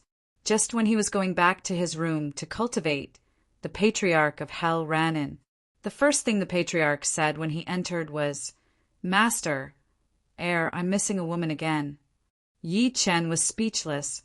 In the middle of the night, Yi Chen arrived at a club that was owned by Lin Tai. The patriarch of hell walked into the room like he was familiar with it. He ordered 2 women at once and said that he would not come out for 2 hours. Yi Chen had nothing to say to its weird cultivation method. He entered a separate room with Lin Tai and said expressionlessly, "Is there any news from Beijing?" Lin Tai's expression turned serious, and he said in his deep voice, "My lord, the people I sent have bribed the Su family's security. They only found out that the madam has been secretly locked up. There's still no news on where she's being locked up." "Locked up?" Yi Chen frowned. Although he had guessed that would be the case, he was still furious. "Anything else?" Lin Tai nodded and said, "Apart from that, we also found out about the Su family's basic situation. The madam has 2 brothers. The eldest is Su Qilin, while the second is Su Tao. Rumor has it that when Su Qilin was born, there was a phenomenon of a Qilin stepping on clouds above the Su family's residence. Therefore, he was named Su Qilin, the Su family's Qilin son. Theoretically, as the eldest son, he should have inherited the family's business and joined the military or politics. However, it was said that he was taken away by a traveling Taoist when he was 5 years old. Since then, he has disappeared from the public sight. On the other hand, his younger brother, Su Tao, shone and became the new rich man in Beijing. He even took over most of the Su family's affairs." Yi Chen's expression turned serious slightly upon hearing that. He was born with a Qilin phenomenon. Qilin was the symbol of a saint. Those who were not wise, or wise did not deserve to be called a Qilin. Perhaps that was just a rumor. If that was the case, it should be Su Tao who stepped on him and humiliated him back then. Yi Chen secretly scoffed as he thought to this point. Su family, just you wait. 2 more months. He got up and walked to Lin Tai. He extended his arm and patted Lin Tai's shoulder lightly. "You've done great. Send more people to keep an eye on him. Let me know if there's any movement." Lin Tai responded respectfully, but there was a storm stirred in his heart. The reason being, he realized that Yi Chen had only patted him a few times, and the internal injuries that were left behind by hard work in his body healed instantly. At that moment, there was even more respect in his eyes when he looked at Yi Chen. There was a hint of excitement in his respect. The High Lord was indeed not a mortal. Half an hour later, Patriarch Yellow Spring came out. He was trembling as he walked, looking like he would fall at any time. Yi Chen glanced at him and chuckled. What happened to the promised 2 hours? As if sensing someone's disdain, the Patriarch of Hell said awkwardly, Master, I've finally broken through to the middle stage of the spirit gathering state." Speaking of which, however, the Patriarch was overjoyed. Little Yezi, little Yezi, I'm on the middle stage of the spirit gathering state now. I've recorded everything you've done to me in my notebook. Sooner or later, I'm going to sit on your head and shit and piss on you. My cultivation speed is faster than yours. Just you wait. When my cultivation base surpasses yours, I'll think of a way to trick that silly girl, Meng Meng, to break the blood contract with me. Then I'll turn you into a dog. You're on the middle stage of the spirit gathering state now. Yi Chen had no idea what he was thinking, but he was rather shocked. That's right. I was playing with 2 phoenixes earlier, and I broke through in the end. The Patriarch of Hell chuckled. Don't be envious, Master. I have a heavenly een harvesting divine method here. You can definitely get to the foundation building after you harvest all those beautiful teachers and cold female CEOs that you know. Yi Chen was speechless. Seeing that he was silent, the Patriarch thought that he was tempted. He rolled his eyes and instigated again. You don't want it? Sure. I have a yin-yang integration method here. It's gentle. I guarantee that all women will fall in love with you. I suddenly feel like eating dog meat again. Yi Chen chuckled and interrupted his long-winded speech. The patriarch was speechless. Let's go. Yi Chen walked out of the clubhouse after saying that. He did not care about what the patriarch said. He was an immortal emperor, so he did not care about such an evil method to strengthen himself. Moreover, the Emperor's scripture, the Emperor Cauldron, and the Earth Emperor's book that he cultivated were known as the three ultimate treasures of heaven, earth, and man. They were above everything, so no evil method could compare to them. He got into the car with the patriarch. Just when he was going home, he received a call from Gu Yingying. Master Yi, are you free now? What's up? Yi Chen was stunned. Gu Yingying took a deep breath in and said in her deep voice, My grandpa has something important to tell you. I'll pick you up if you're free. No need. I happen to be outside. How about this? I'll come over. Yi Chen hung up the phone after saying that and drove to the Gu residence. The old master treated him well. It was rare for him to have something to trouble him, so it was impossible for him to ignore it. Over half an hour later, the car arrived at the Gu residence, successfully. Gu Yingying was waiting at the gate. Yi Chen got the patriarch of hell to wait for him in the car. He then got out of the car and walked in with Gu Yingying. As soon as he walked in, the old master Gu walked up to him in his coat. I'm ashamed that I have to trouble Master Yi to visit me at night. You're being too polite, old master. Just tell me what you want to say. Yi Chen smiled and subsequently sat down. Gu Yingying stood aside and made him tea. The old master hesitated and said in his deep voice, I wonder if Master Yi has heard of the Tiannan martial arts competition?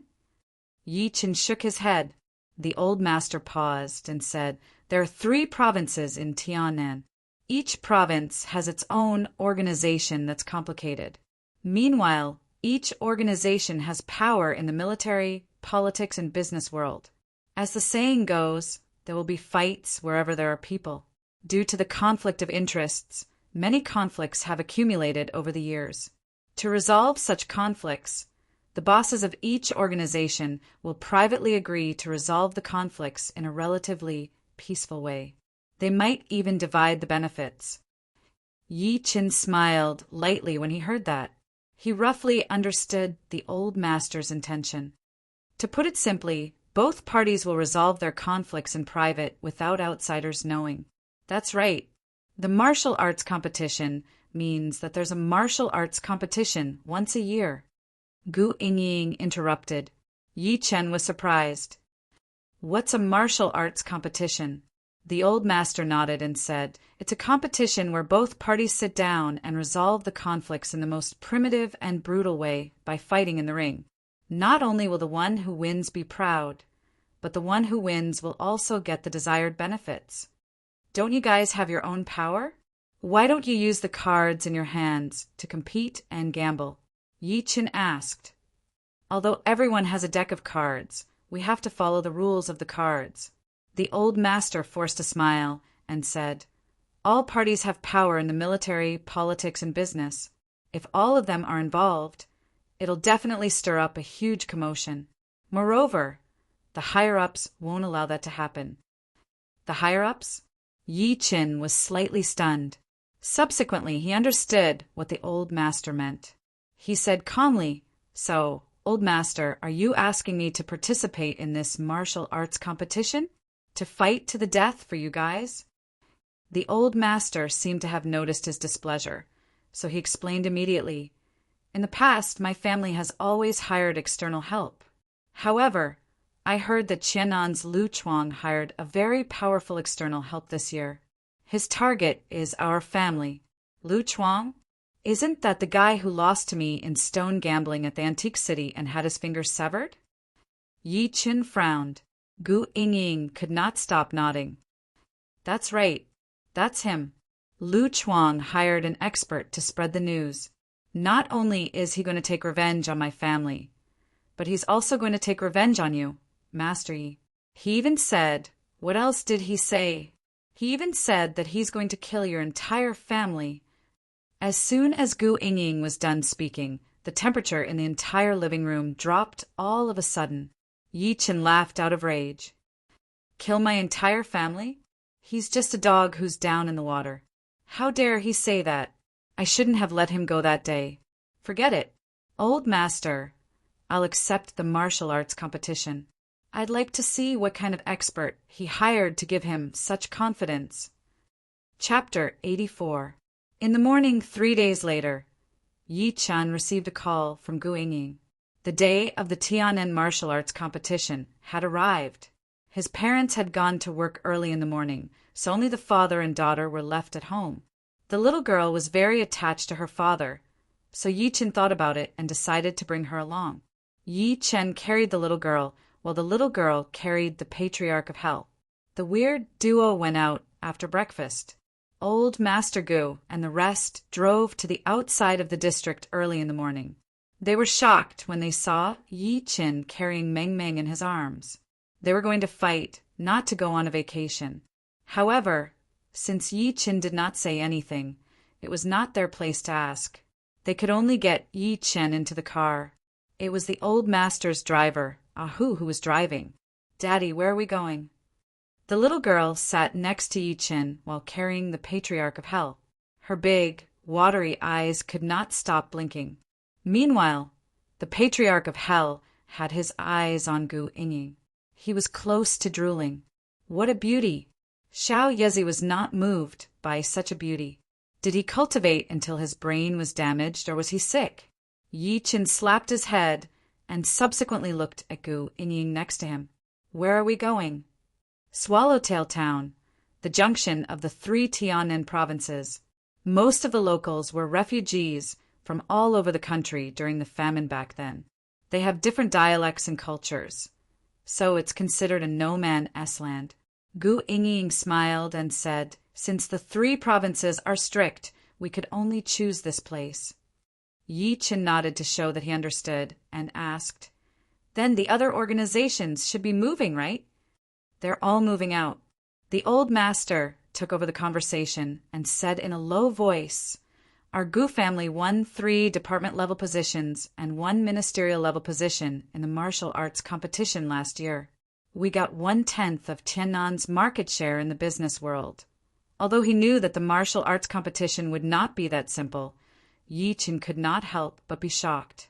He did not expect the martial arts competition to be so influential that it could decide the department-level and even ministerial-level candidates. As they were speaking, the Patriarch struggled out of Meng Meng's embrace and ran into Gu Yingying's embrace, wagging his tail and acting cute. Wow, what a cute puppy! Gu Yingying could not help but hug it in her arms. The Patriarch could not stop rubbing himself in her embrace. Gu Yingying, who did not realize that she was being taken advantage of, was giggling. Yi Chen resisted the urge to slap him to death. This damn dog! The car drove at a moderate speed. After nearly 2 hours, they finally entered Swallowtail Town. Through the car window, the first thing Yi Chen saw were mountains that towered into the clouds. They were surrounded by clouds and mist. Meanwhile, most of the buildings by the road were bungalows and brick houses. They were basically 2 or 3 stories tall. From this, it could be seen that Swallowtail Town was rather backward. He also understood what it meant to be a lawless zone. The car eventually drove into a bungalow. According to Gu Yingying, there were quite a few bungalows like this in Swallowtail Town. They were all funded by the bosses of Tianen. It was considered a place to rest. As soon as the car stopped, a group of people rushed over from afar. The leader was a middle-aged man with a slightly plump figure. After the few of them got out of the car, the middle-aged man welcomed them passionately. Ms. Gu, you guys are finally here. Welcome, welcome. Gu Yingying nodded at him politely and subsequently introduced. This is Mayor's son, and this is Master Yi. They're our Gu family's distinguished guests. Yi Chen glanced at him and nodded calmly as a greeting. Never had he thought that Mayor's son would grab Yi Chen's hand as if he was greeting his leader. He was very passionate. Oh, it's you, Master Yang. Nice to meet you. He took the lead to clap as soon as he said that. The people standing behind him followed suit and clapped too. However, they could not help but take a good look at Yi Qin. They lost interest after noticing that his attire and appearance were rather ordinary. Gu Yingying only asked after they got to know each other, "Master Yi, would you and your daughter like to go in and rest?" "No need. You guys go ahead. I'm planning to walk around nearby," Yi Qin said, while shaking his head and smiling while carrying the little girl. Since he was here, he must experience the local culture and bring his daughter for a ride. Gu Yingying was getting someone to bring him there.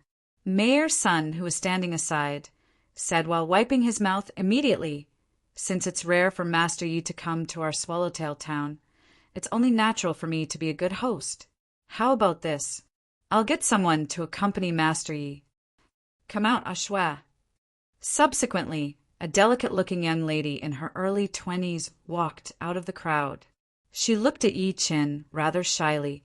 "Master Yi, let Ashwe accompany you. To be honest, we're a little xenophobic here. It won't be that troublesome with Ashwe around."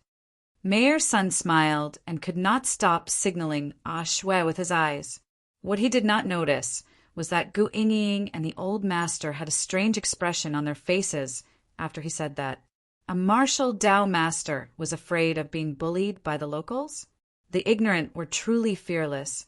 Yi Qin agreed, not knowing whether to laugh or to cry. Subsequently, he walked around the town aimlessly while carrying the little girl under Ashwe's lead. There were more people in the town, especially cars. There were many barbecue stalls and fruit stalls by the road. Ashwe seemed to have noticed his doubt, so she explained immediately, "And Master Yi, WR Town doesn't usually have so many people. It's because big bosses like you guys are here for the martial arts competition that there's a lot of traffic." "Who said I'm a big boss?" Yi Qin said while smiling. Shwe's cheeks flushed and her voice was as soft as a mosquito. "Uncle told me that you guys are from the big city and you're rich. A meal here is equivalent to my annual salary." Yi Qin smiled and said nothing. "Sister, my daddy isn't a boss. I wore out my shoes and broke my school bag. I don't have money to buy a new one." The little girl shook her head innocently. She had no idea that her father was filthy rich now. Ashwe felt like her heart was hit 10,000 times when she looked at the children's brands on her. "I don't even have money." Yi Chen patted the little girl's head and carried her to the road to buy some food. The little girl looked at Ashwe and looked at the drumstick in her hand. She handed the drumstick to Ashwe after some hesitation. "Sister, I'll buy you a drumstick." "And no." Ashwe shook her head immediately. "Sister, just take it. I can't even finish it. I'm trying to lose weight," the little girl said sincerely. Ashwe looked at Yi Qin and eventually took the drumstick. She said while smiling, "Thank you, little girl." Ashwe was no longer nervous after hearing what the little girl said. She got along well with the little girl. Soon, they stopped walking all of a sudden when they passed by the east side of the town. Yi Qin lifted his eyes to look at an open-air square less than 100 meters away from him. There was a stage in the middle of the square. Two strong hunks with bare upper bodies were fighting while sweating profusely. Meanwhile, many people gathered around the stage.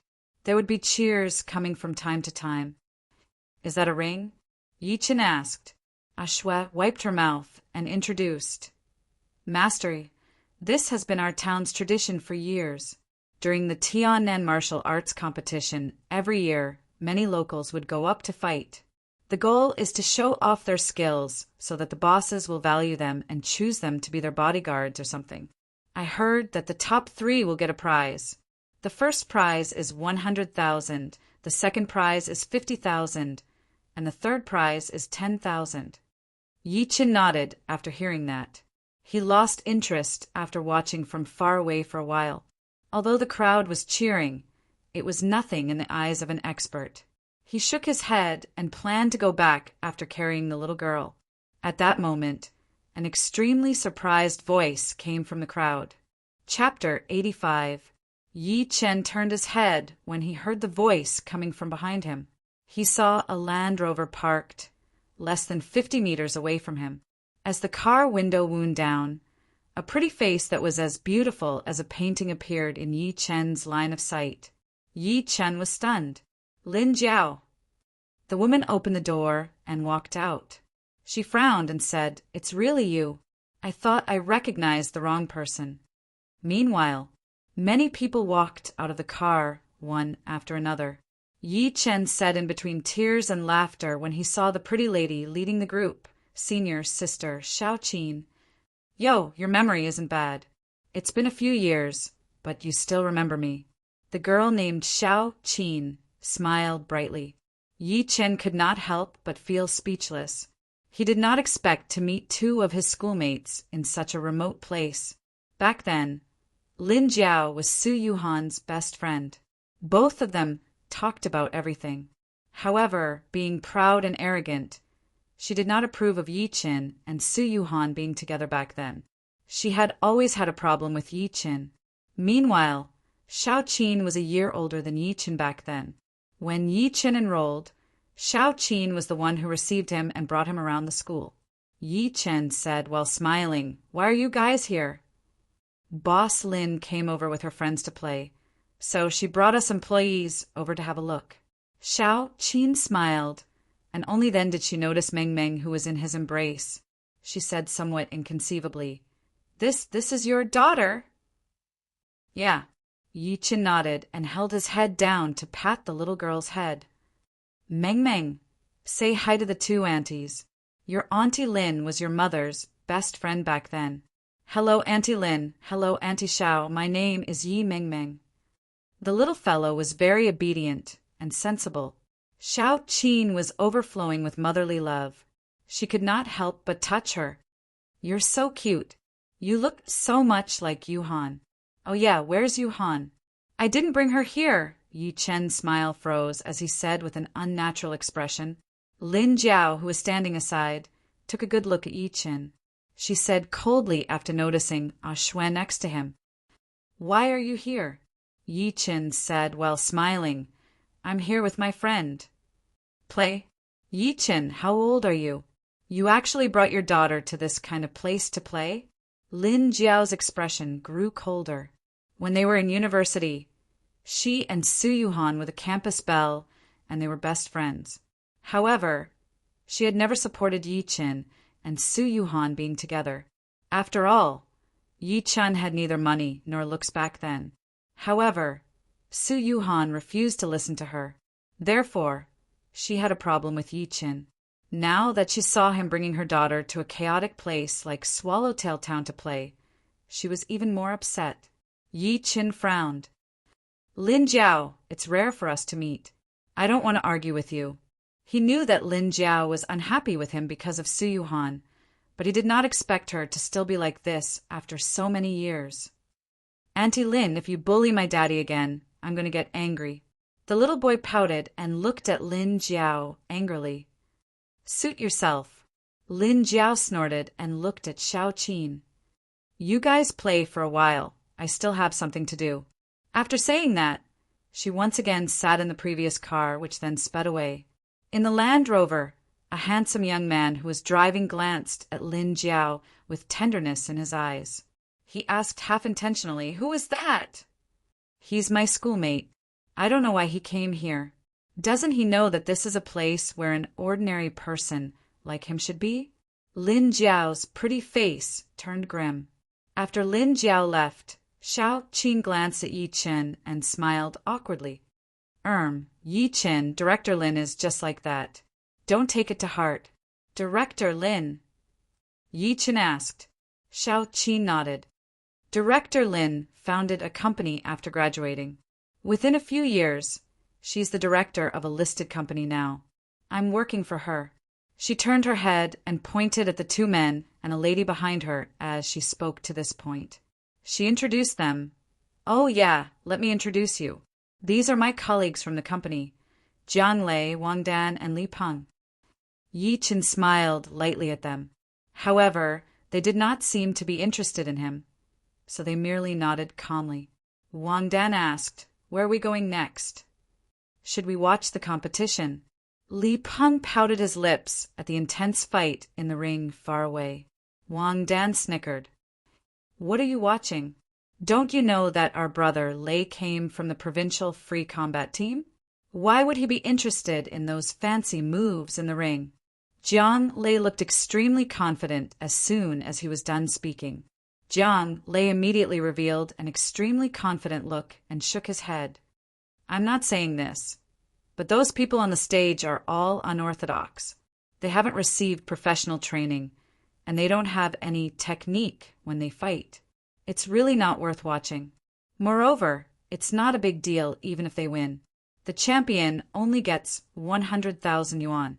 I've participated in the national free combat competition in the past, and the prize money was at least 1 million yuan. It's totally incomparable. Wang Dan chimed in as soon as he was done speaking. That's right. Brother Lei was an elite in the free combat team back then. It's really boring to watch these country bumpkins fight. This is just a small show. Only those who know nothing will find it exciting. Jiang Lei proceeded to boast upon noticing that people were flattering him. The real show will be the martial arts competition later. The bosses of the 3 Tiannan provinces will send their experts. It'll be exciting by then. Brother Lei, you must show us a few moves during the martial arts competition later so that everyone will be impressed. Wang Dan looked like she was infatuated with him. Li Peng agreed. That's right, Brother Lei. I don't think those so-called experts are that impressive. They might not even be your match, Brother Lei. It'll depend on my mood then. If I'm in a good mood, I don't mind showing them a few moves. Jiang Lei nodded in disagreement. Even Ah Shui could not help but look at him twice. Never had she thought that Master Yi would know such a powerful person. Yi Chen was the only one who was speechless. He glanced at Jiang Lei and could not help but shake his head. This Jiang Lei is extraordinarily arrogant. To be exact, he has an exaggerated opinion of himself. He thinks he's invincible just because he learned free combat. He has no idea that there's always someone better than him. It would have been fine if he shook his head, but Jiang Lei, who had sharp eyes, noticed it. Jiang Lei thought Yi Chen was laughing at him, so he felt embarrassed. Brother Yi, you don't seem to believe me? At that moment, Wang Dan and Li Peng looked at Yi Chen at the same time. There was disdain and hostility in their eyes. Noticing that the atmosphere was off, Shao Qin smiled immediately and said to ease the tension, All right, Jiang Lei. Yi Chen doesn't know anything. Don't bother with him. Jiang Lei scoffed and turned around to walk to the ring to register himself. Not long after, the winner of the duel was decided. The winner was an extremely strong middle-aged man with 2 hard arms. The people noticed that he had won 3 battles consecutively since he got on the ring. Clearly, he had a certain level of ability. The spectators below the ring were rather afraid of his power, so nobody dared to challenge him within a short period of time. When the referee called Jiang Lei's name, Jiang Lei glared at Yi Chen coldly. Subsequently, he went to the ring after a scoff. To be honest, Jiang Lei's confidence wasn't entirely due to the flattery of others. After he went on stage, he defeated the well-dressed man in less than 20 moves. Wang Dan and Li Peng were thrilled. Even Shao Qin could not help but nod. As the people cheered, Jiang Lei walked to the guardrail of the ring and looked down at Yi Chen in a condescending manner. Brother Yi, I think you know something. You might be an expert. Chapter 86. Jiang Lei was pissed. When Wang Dan and Li Peng were praising him earlier, Yi Chen was shaking his head. After he won, everyone was cheering, but Yi Chen had no expression on his face, as if he did not care. He was embarrassed and even furious. That was why he provoked Yi Chen on purpose to teach him a lesson. Wang Dan and Li Peng could not help but look at Yi Chen. Wang Dan and Li Peng could not help but look at Yi Chen. There was gloating and pity in their eyes. If Yi Chen were to go, he would definitely be beaten to a pulp. Jiang Lei, stop fooling around. Come down since you've won. Shao Qin, who was standing aside, advised immediately as her pretty face changed. She knew Jiang Lei's ability very well. How could Yi Chen, who was skinny and weak, be his match? Jiang Lei glanced at Yi Chen in disdain and chuckled. He was going to get off the stage. However, Yi Chen said coldly, "Forget it. You're not my match. I'm afraid that I won't be able to hold back and hurt you." Shao Qin and the rest were stunned to hear that. They thought they heard it wrong. Yi Chen said that Jiang Lei was not his match. Was he kidding? The smile on Jiang Lei's face froze. He squinted at Yi Chen and laughed out of rage. "Do you want to come up and try? Since you say that you're so powerful, why don't you go up and fight Brother Lei?" Wang Dan snickered. Li Peng looked at Yi Chen playfully and said, "Don't worry. Even if you really hurt our Brother Lei, he won't mind." Both of them thought that Yi Chen was showing off to get their attention or to show off to his senior, Shao Qin. Yi Chen smiled calmly. Just when he was going to agree to it, Shao Qin said immediately, "Yi Chen was just joking. Don't take it seriously." She could not stop signaling Yi Chen with her eyes when she was done speaking. She seemed to be hinting Yi Chen to stop talking nonsense. Jiang Lei looked at Yi Chen for a few seconds and hopped off the stage. He shook his head while putting on his clothes. "It's boring. These people are too weak. Don't blame them for being weak. It's your fault for being too powerful, Brother Lei." Li Peng flattered him immediately and looked coldly at Yi Chen. "Ha ha! Unlike someone who only knows how to talk. Okay, aren't we going to play? Let's go." Shao Qin waved her hand and deliberately changed the topic. Yi Chen shook his head and said, "Senior Shao Qin, you guys go ahead. I still have something to do, so I won't be going." Since these people didn't welcome him, there was no need for him to continue being an eyesore. Shao Qin sighed. "Okay, let's play again next time. By the way, what's your phone number?" She knew that Jiang Lei and the rest were against Yi Chen. Something might happen if they continued to interact with him. Yi Chen left with Meng Meng after telling her his phone number and memorizing it. Jiang Lei watched coldly as Yi Chen left. He then looked at Shao Qin and said, "Sister Qin, it's not that I want to criticize you, but your classmate is no good. Forget it. Let's not talk about this." Shao Qin shook her head and led them towards the south side of the town. "Master, but Face is in a bad mood." Yi Chen heard the Patriarch of Hell's divine consciousness voice transmission as soon as they left. He could not help but ask, "What's wrong?" "That pretty boy named Jiang is just an ant. He provoked you time and time again.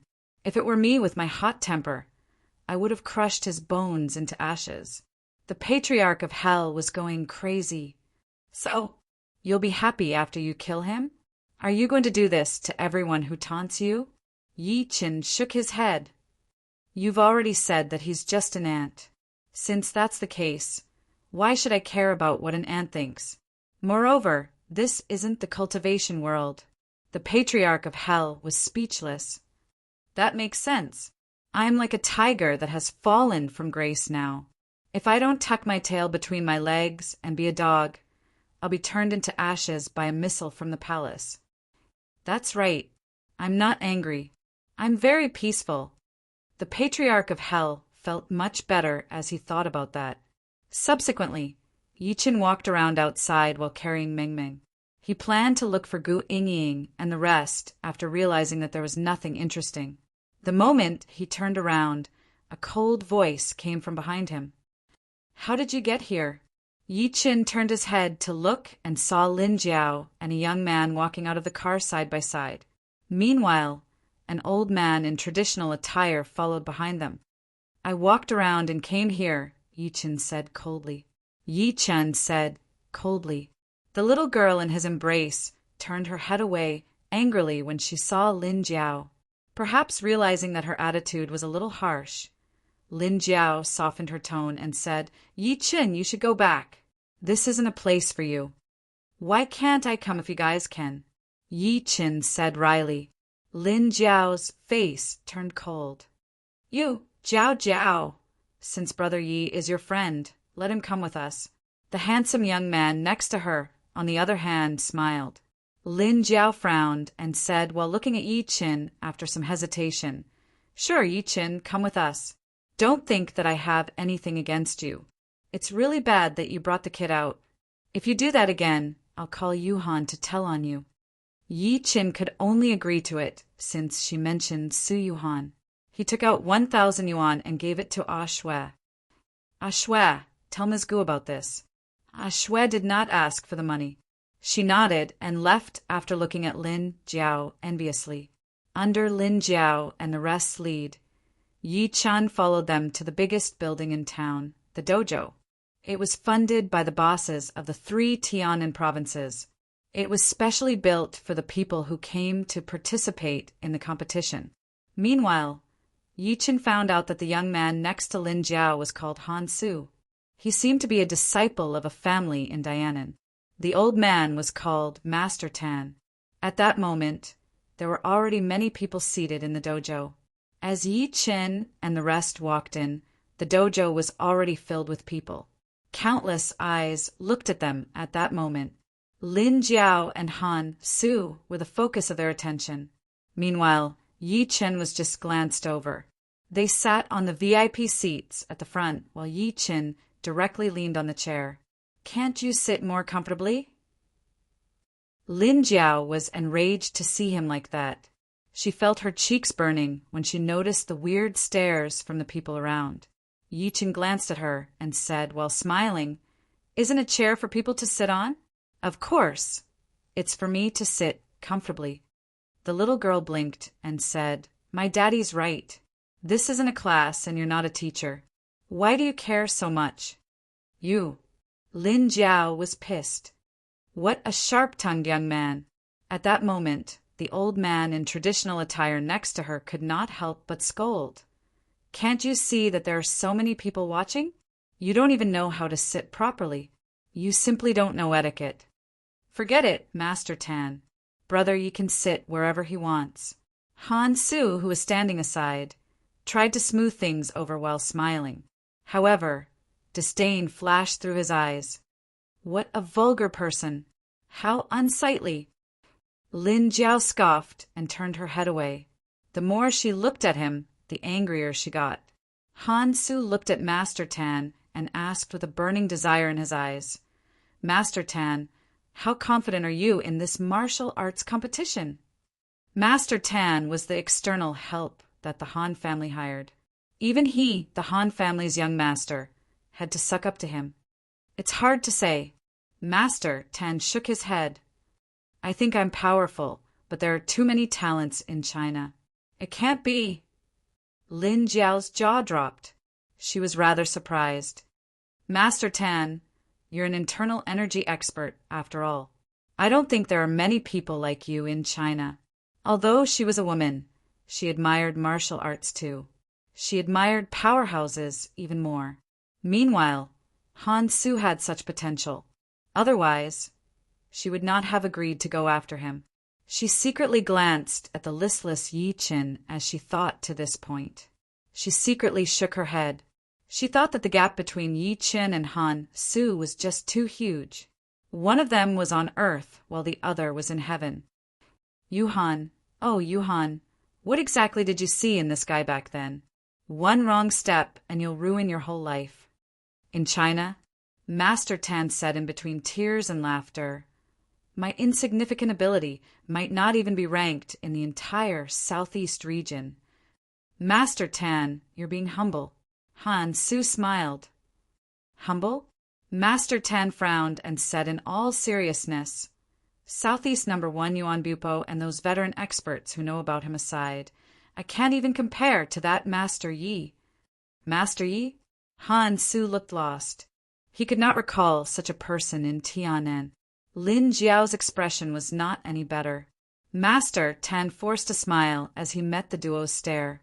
"It's normal that you guys don't know about him. This Master Yi appeared in Qiannan a few days ago. He's very mysterious. I heard that this person has supernatural spells and can control lightning." Lin Jiao covered her red lips with her hand immediately. Her beautiful eyes were wide open. What? He can control lightning? Ordinary people could not even stand being electrocuted by a 220V household electric current. But this Master Yi can control lightning. That's just too terrifying. Master Tan, is that true? Han Su gulped, his face filled with shock. Master Tan shook his head. I don't know if it's true or not, but it doesn't mean there's no smoke without fire. All you guys need to know is that there's always someone better out there. As the few of them were talking, Yi Chen, who was standing aside, looked rather stunned. Subsequently, he shook his head in between tears and laughter. He had only performed the 5 Thunder Talisman to test its power. Never had he thought that it would spread. What could he say? It would have been fine if he had not smiled. Lin Jiao saw it as soon as he did, so her pretty face turned cold instantly. Chapter 87. I'm not laughing at anything, Yi Chen waved, not knowing whether to laugh or to cry. If that's true, do you think you can make fun of someone like Master Yi? Lin Jiao glared at him ferociously. She regretted bringing him here. Master Ten scoffed. How would a frog at the bottom of a well like you know how powerful Master Yi is? Old man, Yi Chen could not help but cough. Master Tan, you've never met this Master Yi. How do you know that he's an old man? In reality, there was nothing wrong with Master Tan calling him an old man. Considering Yi Chen's lifespan in the cultivation world, he could even call him his ancestor. However, ever since he returned to Earth, Yi Chen had always thought that he was only 30 years old. What do you know? Master Tan smirked coldly and said in all seriousness, as the saying goes, the one who's more powerful is the master. The cultivation world doesn't care about age, it's about ability. If I could meet Master Yi, I'll definitely bow down to him and call him senior. Yi Chen coughed again. Lin Jiao shook her head. She thought this guy was too despicable. He knew nothing, but he insisted on showing off his existence before Master Tan. Daddy, are you sick? The little girl asked immediately when she saw her father coughing. Yi Chen shook his head and said while smiling, I'm fine. Just as Han Su was about to say something, he heard a commotion behind him. Everyone subconsciously stood up and made a path for him. They looked at the entrance of the dojo with awe and respect. A middle-aged man with gray hair walked in big strides. He looked straight ahead as if he did not see the people. Meanwhile, there were 4 to 5 hunks following behind him. It's Chao Tianba from the Dianan wealthy family, the Chao family. Master Tan recognized him immediately. The crowd was in a commotion. Master Chao is here. Welcome, Master Chao. Everyone shouted at the same time with passion in their eyes. Respect filled their faces. Facing the people's enthusiasm, Chao Tianba expressionlessly walked to the 9 armchairs at the front of the VIP seats and sat down. Meanwhile, the 9 armchairs that he was sitting on were arranged in a ring. The armrests of the armchairs were carved into the shape of dragon heads. Soon, a commotion came from the crowd again. A skinny middle-aged man dressed in mink strode over. His aura was extraordinary. Compared to Chao Tianba's cold demeanor, this man kept nodding and smiling at the crowd. It's Zhao Jinming from Dianan's wealthy Zhao family. I didn't expect him to be the second one to arrive, someone exclaimed. Zhao Jinming also sat in the front row of the VIP seats, coldly staring at Chao Tianba, who was opposite him. Chao Tianba also looked at him coldly. The people in the audience couldn't help but smile bitterly. It seemed like the rumors were true. The Chao family and the Zhao family were like fire and water. Behind Zhao Jinming was an old man dressed in black. His aura was restrained, and he closed his eyes in the face of the noisy scene. It was as if he was resting. Is that the famous Jade Buddha hand? Master Tan's expression changed when he saw him. I can't believe that the Zhao family invited him here. It seems like they're determined to win this martial arts competition. Master Tan, who's the Jade Buddha hand? Han Su, who was at the side, asked in confusion. Just when Master Tan was going to speak, a commotion came from behind. Old Master Gu and Gu Yingying walked in at a moderate pace. However, both of them looked serious at the moment. As old Master Gu appeared, the atmosphere at the scene was ignited to its peak. Old Master, you're here. Old Master Gu. The people greeted him respectfully. Old Master, Gu responded coldly. Gu Yingying saw Yi Chen by accident when they passed by the VIP seats. She wanted to walk over by instinct, but the old master stopped her. The old master nodded at Yi Chen in all seriousness and sat in the armchair with Gu Yingying. His action triggered countless people's curiosity. Many of them had their eyes on Yi Chen and the rest. Even Lin Jiao and Han Su looked surprised. They looked around to see who the old master was greeting. However, they could not find him after looking for a while, so they could only give up. Meanwhile, Yi Chen was automatically ignored by them. Many people came after the old master. Yi Chen counted carefully and realized there were a total of 9 bosses. It seemed like there were 3 wealthy families in each of the 3 provinces in the southeast. Lu Chuang from Xiangnan, on the other hand, had yet to arrive. Nobody knew if he was delayed by something. Yi Chen could not help but feel disappointed. After the few of them sat down, Chao Tianba looked at Old Master Gu and said, "Riley, Old Master, don't tell me that you're going to fight on behalf of the Gu family?" "Do you have a problem with that?" the old master said calmly. Chao Tianba chuckled. "You're the elder. Theoretically, I wouldn't have a problem with that.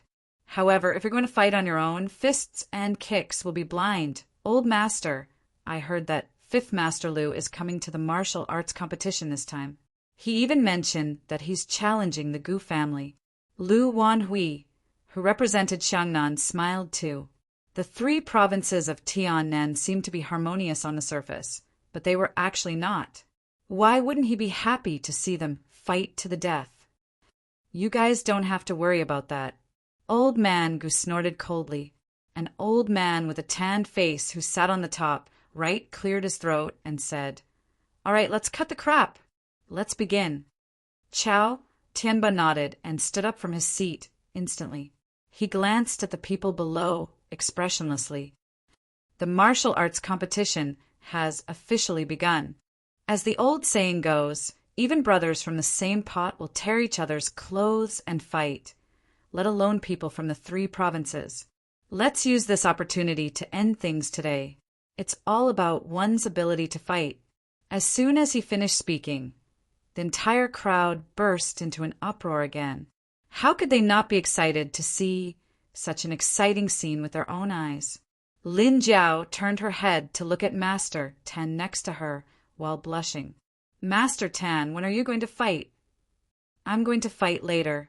The people before are just appetizers. They're too weak, so they're not worthy of me fighting." Master Tan shook his head. At the same time, a few people were sitting in the middle of the dojo lobby. It was Shao Qin, Jiang Lei, and the rest. Even Ah Shui was sitting with them. Ah Shui could not stop looking for Yi Chen with her eyes wide open. Jiang Lei, who was sitting next to her, asked curiously, "Ah Shui, who are you looking for?" "I'm looking for Master Yi," Ah Shui said without even thinking about it. She was a little curious if Master Yi would fight in the ring. "Master Yi?" Shao Qin was stunned. Then she said while snickering, "Are you talking about Yi Chen? Why would you call him Master Yi? Does he deserve to be called a master?" Jiang Lei said with a fake smile. A person who did not even dare to accept his challenge was calling him a master. It was hilarious. Ah Shui shook her head in confusion. "I've no idea. It's my first time meeting Master Yi." Just when Chao Tianba was done speaking, an ugly young man in black training attire walked to the ring first. He stretched his arm and pointed somewhere below. Chapter 88. A man with gauze on his fist walked out of the crowd as soon as young man Du was done speaking. His opponent leaped onto the arena with a single step. His vigorous movements immediately won the cheers of everyone. "Are you clear about the rules? Don't overdo it. There's no life or death involved." Chao Tianba glanced at them expressionlessly. The duo nodded to show that they understood. As soon as Chao Tianba ordered, young man Du took the lead to attack. He threw a punch after sprinting. Young man Luo did not want to be outdone. He charged forward after shouting and chose to fight his opponent head-on. At that moment, both of them were locked in battle. The sound of fists hitting flesh made everyone scream as if they were on steroids. Yi Chen watched in deep thought while carrying the little girl. As the saying went, one would know if one was an expert as soon as they fought. Young man Du's technique was more intense. He was clearly good at attacking. Meanwhile, although young man Luo was being suppressed, he was advancing and retreating. Young man Du would definitely lose if this went on. Lin Jiao, who was standing aside, could not help but despise him when she saw that he was engrossed in the battle. You really haven't seen the world. How can you be so excited about such a competition? It'll be shocking if Master Tan fights. As expected, young man Luo soon found young man Du's flaw. He threw a punch and threw young man Du off the ring directly. Over half an hour later, there were only 4 families left among the 9 wealthy families in the 3 southeastern provinces. They were the Gu family, the Zhao family, the Chao family, and the Han family. At that moment, everyone looked extremely serious. None of them chose to challenge because they knew that the remaining people had more powerful abilities and would not be easy to defeat. Lin Jiao suddenly asked, "Master Tan, you're going to fight soon, aren't you?" Almost. Master Tan smiled while stroking his beard. There was no anxiety on his face at all. Lin Jiao had anticipation on her face. She turned her head to look at Yi Chen by instinct and realized that he had fallen asleep with his eyes closed. That be asterisk starred. He fell asleep? She was furious. If not for the fact that there were so many people watching, she would have asked Yi Chen to scram. Master Tan and Han Su shook their heads one after another when they saw that. Master Tan even sighed. Rotten wood can't be carved. Who wouldn't have their eyes wide open in such a situation?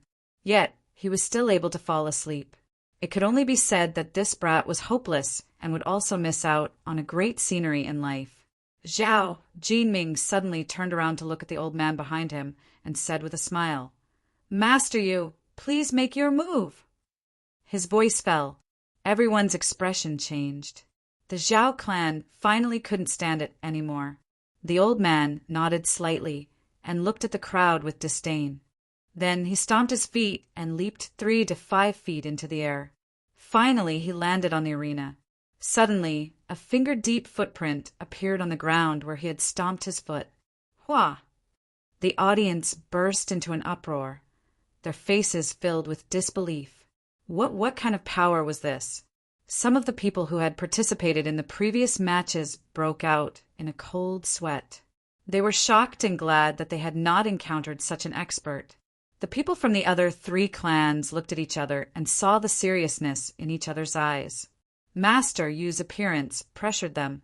Master Yu clasped his fists at a middle-aged man with a square face. "Master Han, I'm sorry." Master Han looked rather upset. Among the 3 clans, the Zhao clan dared to challenge the Han clan alone. Did they really think that the Han clan was a pushover? What? Is the Qiannan wealthy family, the Han clan, going to avoid the challenge? Is there no one else in the Han clan? Master Yu scoffed. Han Su, who was below the arena, was enraged to hear that. He looked at Master Tan, who was next to him immediately. "Master Tan, please make your move." How dare a beginner stage internal energy, Cultivator, talk nonsense here. I'm going to teach him a lesson.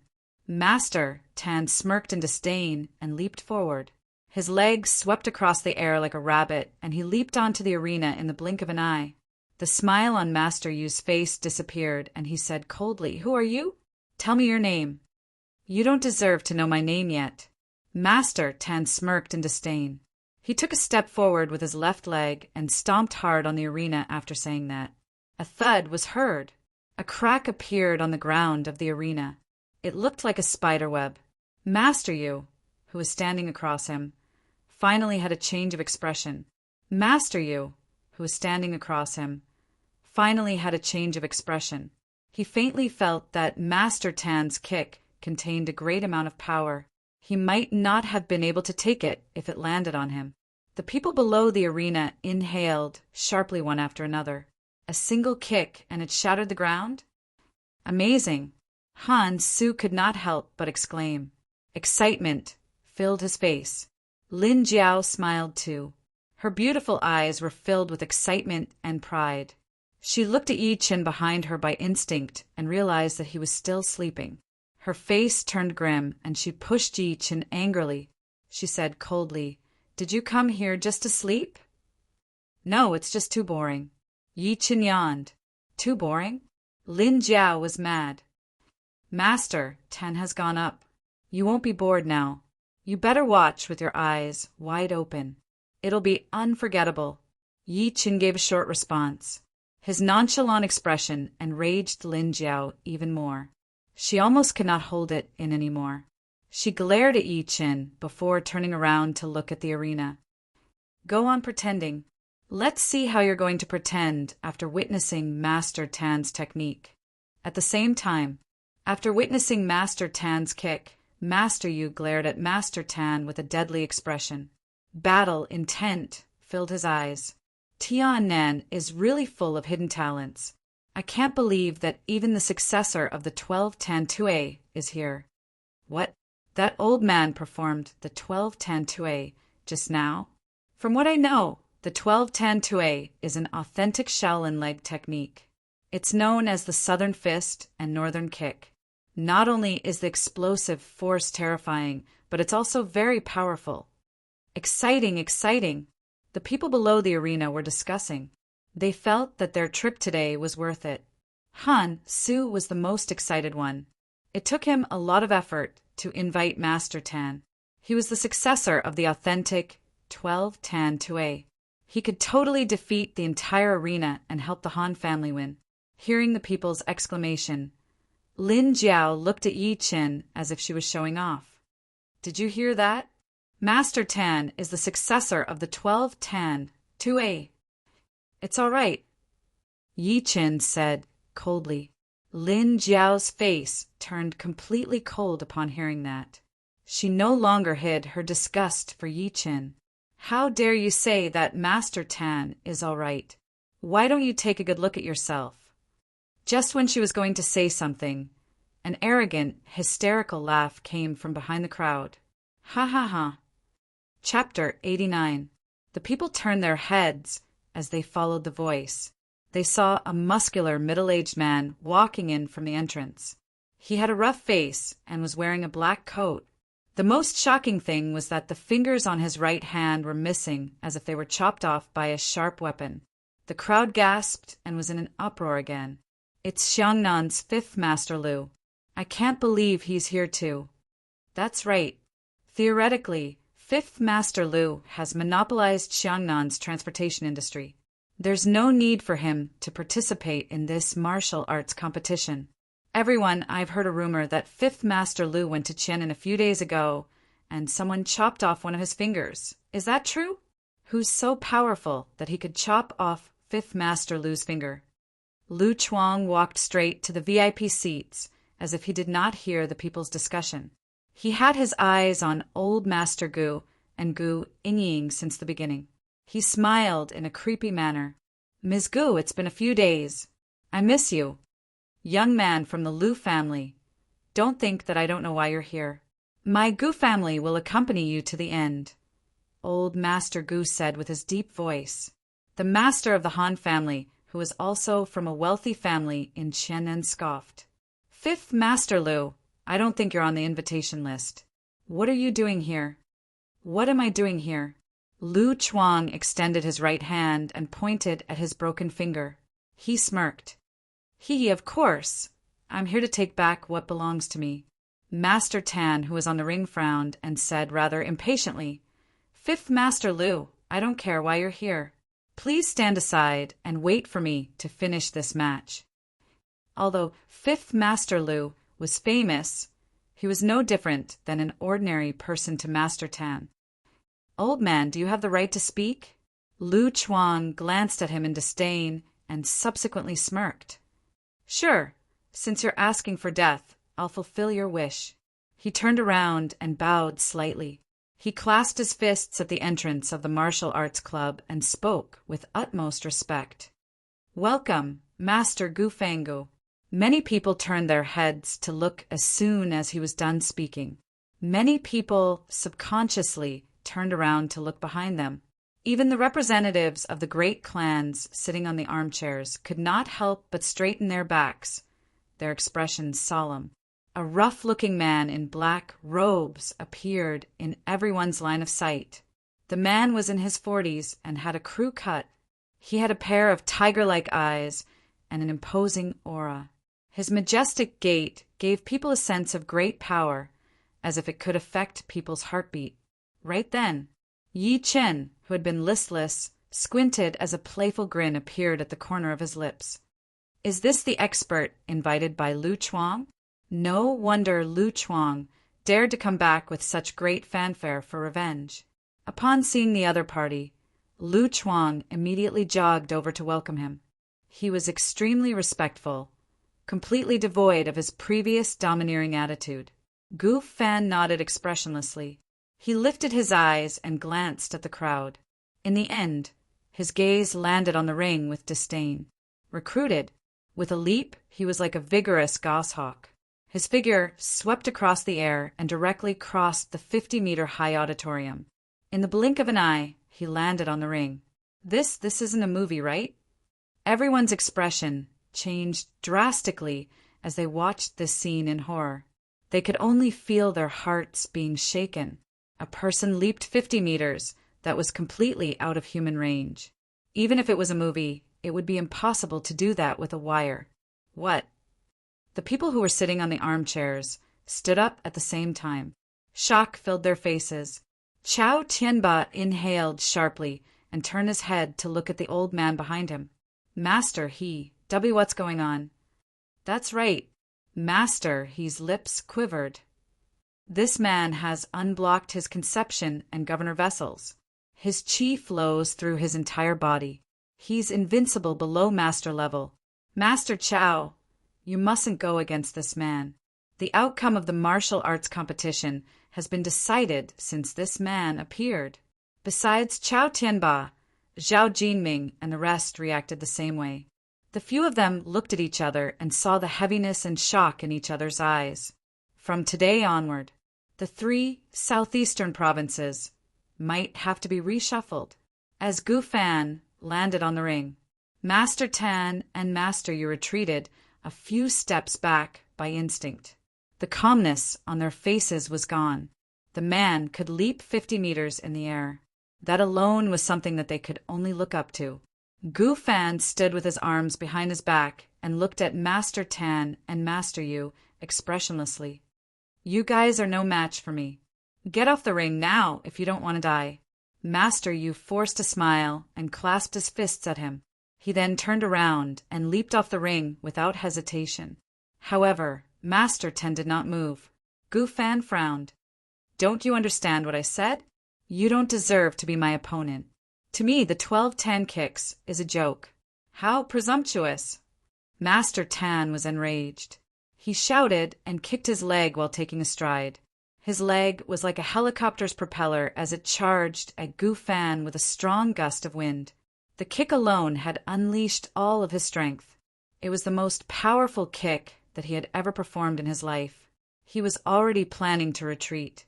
However, Gu Fan called the 12-10 kicks a joke. It was no different from insulting his family's heritage. How could he not be furious? "It does look like the 12-10 kicks. However, I've already told you that it's a joke." Gu Fan smirked instead of being mad. It was a cold smirk. He tilted his body slightly and charged straight at Master Tan with his body. He did not dodge at all, nor did he do anything fancy. When Master Tan's kick landed on Gu Fan's body, he felt like he had kicked a steel wall. Countless intense energy rushed into his body and pierced through his organs. Master Tan shrieked in devastation. He directly flew out from the ring. He was bleeding from all 7 of his orifices when he landed on the ground. He was dead. At that moment, the crowd was dead silent. Everyone held their breath and stared blankly at this scene, especially the few big shots on the armchairs. Master Tan's ability was obvious to all. He had the hope of winning the entire ring, but he was killed by Gu Fan directly. One could tell how powerful Gu Fan was. Master Tan! A sorrowful voice was heard. Lin Jiao ran to Master Tan's body immediately and started crying. Before this, she was full of hope and confidence for Master Tan.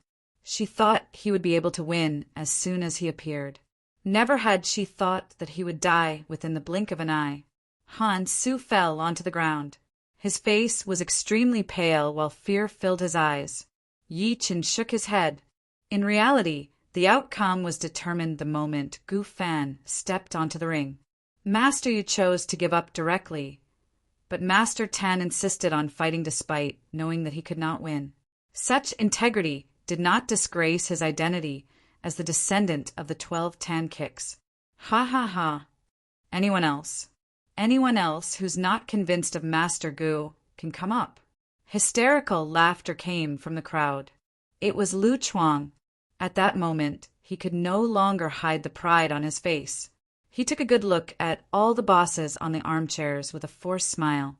Everyone held their heads down by instinct. They dared not look him in the eye, let alone look at Gu Fan's sharpness. Who dared to fight with such a person in Tianan? Even Gu Yingying's pretty face turned pale. She clenched her fists tightly and dared not breathe loudly. Old Master Gu was the only one who was fearless. He said, while glaring at Lu Chuang, "Young man from the Lu family, it's just a competition. Why did you have to be so heavy-handed? Old man, I almost forgot about you if you didn't say anything." Lu Chuang scoffed and pointed at his right hand that was missing a finger. 8 days ago, Master Yi, whom your family hired, severed my finger. From that moment onwards, I, Lu Chuang, secretly swore that not only would I destroy your family, but I'll also kill that Master Yi. Since your family dares to join this martial competition, I'm sure that Master Yi must be here. Lu Chuang glanced at the entire place with resentment written all over his face. Come out, Master Yi. You severed my finger that day. It's time to end this. Gu Fan took a step forward and looked down at everyone in a condescending manner. He enunciated every word clearly. He enunciated word by word. I don't know if I should call you Master Yi or Mr. Yi. My useless junior brother, Lin Fan, died in your hands because he was weak. As his senior brother, it's my duty to stand up for him. Debts must be repaid, and murder must be paid with one's life. Chapter 90. Gu Fan's voice was loud like a bell. He shocked everyone as soon as he spoke. Master Yi? The people below the ring were shocked. It was their first time hearing that name. They were shocked because they had obtained too much information from Lu Chuang and Gu Fan's conversation. So, 5th Master Lu's finger was severed by this Master Yi? This Master Yi even killed Gu Fan's junior brother? Since Gu Fan was forced to come all the way here, did that not mean that this Master Yi was a powerhouse among powerhouses? Everyone was shocked as they thought to this point. They glanced through the entire dojo by instinct. They looked at each other, eager to know who exactly this Master Yi was. Chao Tianba, Zhao Jinming, and the rest who were sitting on the armchairs looked lost too. They thought Lu Chuang brought Gu Fan here to take revenge on the Gu family, but it was someone else. Could it be the Master Yi who could control lightning in Qiannan a few days ago? Zhao Jinming mumbled to himself. Even Lin Jiao and Han Su were the same. The two of them could no longer be bothered with the fact that Master Tan was dead. Instead, they began to check out the place. What they did not notice was, the moment Lu Chuang and Gu Fan called out Master Ye's name, a few young men and women sitting behind the audience had change of expression. Shock filled their faces. They were Shao Qin, Jiang Lei, Wang Dan, Li Peng, Ashue, and the rest. Shao Qin lowered her voice and said, Did I hear that right? The person that those two are looking for is Master Yi? I think so. I heard it too. Li Peng gulped and could not stop nodding. At that moment, the few of them looked at Ashue, who was sitting aside. Shao Qin said with a strange expression on her face. Ah Shui, if I remember correctly, you called Yi Qin Master Yi, didn't you? That's right. The mayor and the rest call Mr. Yi Master Yi, so I followed suit. Ah Shui nodded. Shao Qin's heart skipped a beat. She tried to look for Yi Chen immediately. She was in a trance. Could it be Yi Chen? How could it be him? You guys are overthinking. Jiang Lei snickered. Wang Dan and Li Peng agreed with what he said. If Yi Chen was really Master Yi, why did he not dare to accept Jiang Lei's challenge earlier? While they were thinking, on the stage, Gu Fan frowned and was rather impatient. Master Yi, come up now if you're here. Don't force me to go to Qian'an myself. His voice shook the entire place, causing everyone's eardrums to feel a piercing pain as their hearts grew increasingly overwhelmed with shock. Chao Tianba could not help but look at old Master Gu. Old Master Gu, is that Master Yi here? Old man Gu did not say a word. He believed in Grandmaster Yi. Since Grandmaster Yi came along, he would definitely not sit back and do nothing.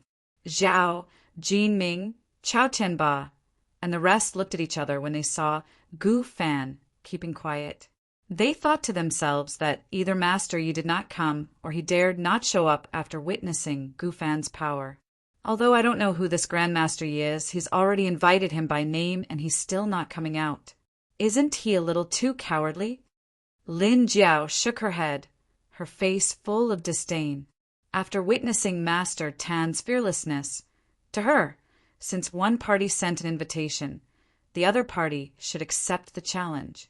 Otherwise, they would be cowards. At this moment, a childish voice resounded throughout the dojo. Daddy, who are they talking about?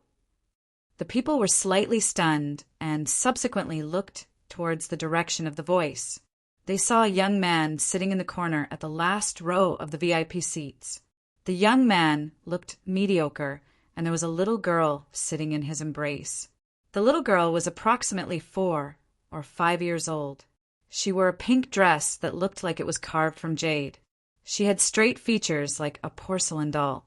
At the moment, she was looking around innocently with her eyes wide open. Lu Chuang's expression changed when he saw Yi Qin. Just when he was going to speak, while scoffing, he was interrupted by Lin Jiao's angry voice. Yi Qin, control your daughter. Don't let her speak nonsense. Lin Jiao was about to die from anger. Yi Qin's daughter had attracted everyone's attention by speaking at such a solemn occasion. Yi Qin smiled and patted the little girl's head. They're talking about Daddy. Daddy is Master Yi. Daddy, you're amazing. The little girl's eyes lit up and she giggled. Yi Qin, are you out of your mind? Don't drag me with you if you want to die. Lin Jiao's pretty face changed instantly. Clearly, she was shocked by what he said. You be asterisk starred. Can't you see Gu Fan looking for Master Yi with a murderous intent? How dare you say you're Master Yi? What if he kills the wrong person instead of letting you go? Han Su glared at Yi Chen in fear. Shut up. Yi Chen ignored them. Instead, he got up and put the little girl on his seat. He said softly, My dear daughter, sit here. Daddy will kill 2 people. At the same time, he told the Patriarch of Hell to protect the little girl through voice transmission through divine consciousness. With the Patriarch around, even Gu Fan would not be able to hurt the little girl even if he attacked personally. Daddy, you must be careful. That scary bad uncle is so fierce. He's so mean. Even that old grandpa was killed by him. The little girl grabbed his hand nervously. At such a time, she was a little scared even though she was still young. Don't worry. I'll be back soon. Yi Qin patted her hand while smiling and walked to the ring one step after another. He did not mind letting his daughter witness such a scene. His daughter was destined to go through all worlds in the future. She would have to experience such things sooner or later. Lin Jiao felt the world spinning when she saw him taking the initiative to walk over. Could he really be Master Yi? Meanwhile, Shao Qin and the rest who were sitting at the back were dumbstruck. Their minds went blank. Is Yi Chen really Master Yi? Gasp! The crowd gasped. Countless eyes looked at Yi Qin at the same time. Shock and disbelief filled their faces. This plain-dressed, plain-looking person was that Grandmaster Yi? Chao Tianba and the rest frowned. Is this guy out of his mind? Old Master Gu and Gu Yingying were the only ones who were excited. Master Yi finally showed up. Yi Qin ignored the people's shocked stares. He lifted his eyes to look at Lu Chuang after walking out of the ring. Lu Chuang felt like he had fallen into an endless hell when he looked into his eyes. He shuddered, and the courage he had earlier vanished. He could not say anything at all. Gu Fan looked at Yi Chen with a grim expression. Are you the Master Yi who killed my junior brother? The reason why he asked that was that Yi Chen was just too young. There was no energy wave coming from him at all. He looked like a weak, ordinary person. Bada! Yi Chen lit a cigarette and took a puff slowly. His extremely cold voice echoed through the entire place. Chapter 91. Have you thought about how you're going to die? As soon as Yi Chen was done speaking, a series of sharp intakes were heard. Even if you're really Master Yi, do you have to be so arrogant? The fight hasn't even begun, and you're already asking if I've thought about how I'm going to die. Master Yi, it's all up to you now. Old Master Gu, who was sitting on the armchair, stood up and bowed to Yi Chen in all seriousness. What he did proved Yi Chen's identity further. What? He's really Master Yi? At that moment, the eyes that were focused on Yi Chen were filled with dense shock and disbelief. How is that possible? Lin Jiao covered her red lips lightly and stared blankly at Yi Chen with her beautiful eyes. Her heart was in a mess. Is he really Master Yi? Isn't he Yu Han's boyfriend? The Yi Chen who came from an ordinary family back then? She still could not accept it until that moment.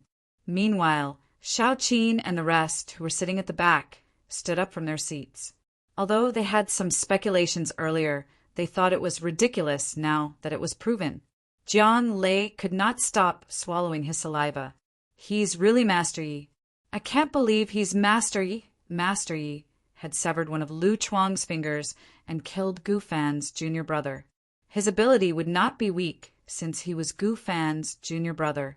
However, he had provoked Master Yi in the ring outside earlier. Lin Jiao, who had snapped back to her senses, was furious and embarrassed. You be asterisk starred. Why didn't you tell me earlier if you're Master Yi? Are you trying to make fun of me? Lin Jiao was embarrassed and enraged as she recalled how she thought Yi Chen was a frog in a well and how she mocked him time and time again. So what if you're really Master Yi? Gu Fan is not a simple person. He even killed Master Tan instantly. Do you think you can fight him? Haha. In reality, she was not the only one who had the same thought among everyone present. Even the few bosses on the armchairs were no exception. They thought Yi Chen was too young and did not look like an expert at all. So, you're Master Yi. Gu Fan, who was on the ring, finally confirmed Yi Chen's identity. The smile on his face froze slowly as his killing intent skyrocketed. I'll avenge you for killing my junior brother. I, Gu Fan, have been training hard for 40 winters and summers. Today, I'll kill you as an offering to my junior brother's soul in heaven. Get up! An angry roar shocked everyone present. Yi Chen shook his head and said regretfully, To be honest, I'm very disappointed. I'm disappointed that your master didn't come with me this time. Otherwise, I could have gotten a double kill. You're only at the illuminating pulse realm. To others, you might seem powerful, but to me, killing you is as easy as killing a chicken. Can you stop showing off? Master Gu's power is beyond your imagination. Lu Chuang, who was at the side, finally recovered from the pressure and sneered. Yi Chen then looked at him and scoffed. Fiflu? Do you still remember what I told you 8 days ago in the antique city? That day, you lost to me in stone gambling and wanted to run away and deny it. I cut off one of your fingers as punishment. I also told you that I don't want to see you again, or else I will take your head. And now, you found a helper to seek revenge. Evidently, you've forgotten your previous promise. Since that's the case, I can't let you live." As soon as he said that, Yi Chen appeared before Lu Chuang all of a sudden. "Master Gu, save me." Lu Chuang had a drastic change of expression. He did not expect Yi Chen to attack him in the beginning. "How dare you? How dare you be so presumptuous before me?" Gu Fan was enraged. Just when he was going to attack, he realized that Lu Chuang's head had been separated from his body. Meanwhile, there was a human head in Yi Chen's hand. The eyes on the head were wide open as if he had died with a grievance. The dragon that was famous in Xiangnan died, just like that. Gasp! The crowd was in an uproar. Many people were so frightened by such a bloody scene that they screamed. Some people even vomited on the spot. Lin Jiao's face turned pale. She felt her stomach rumbling as she mumbled, "How did he become like this?" At that moment, fear filled her eyes when she looked at Yi Chen. He was no longer the Yi Chen that she knew. At that moment, he seemed to have transformed into a Jura from hell. He was ruthless, cold, and bloody. Shao Qin and the rest were dumbstruck. They were speechless from the shock. It's so scary." Shui placed her hands on her chest, her little face pale. Meng Meng was the only one who was not affected at the scene because the patriarch had shielded her with his divine consciousness. Yi Chen turned around and tossed Lu Chuang's head at Old Master Gu directly. He said while smiling, "Old Master, take this as an appetizer. I'll kill another one to calm you down later." The Old Master caught it immediately. Although he had been to the battlefield many years ago, he could not help but feel a chill down his spine. Meanwhile, the people sitting next to him stood up and retreated far away. They looked like fools while the chill within them grew. Master Ye's ability was terrifying. He was decisive and cold-blooded. If he did not die today, he might be the second Yuan Bupo of Tiannan. The Gu family had such a powerful support. It was time. "Congratulations, you've made me want to kill you more and more. You'll definitely die today." Yi Chen's action enraged Gu Fan completely. He scoffed. Then the aura around his body suddenly changed. His fists quickly turned red, and a faint red gas spread out from his fists. One could see with the naked eye that the air around his fist began to tremble and become scorching hot, as if his fist was burning red. The next moment, Gu Fan swung his fists at Yi Chen like a cannonball. The air exploded wherever his fists passed. This is the killing fist. Chao Tianba, who was standing aside, exclaimed with shock written all over his face. Legend has it that the Destruction Fist is the ultimate skill that Yuan Bupo comprehended 30 years ago. It contains his martial Dao will. Destruction, as the name suggests, it means to kill all the Buddhas and gods that stand in its way. Could this person be Yuan Bupo's disciple? Zhao Jinming's expression changed as he recognized him immediately.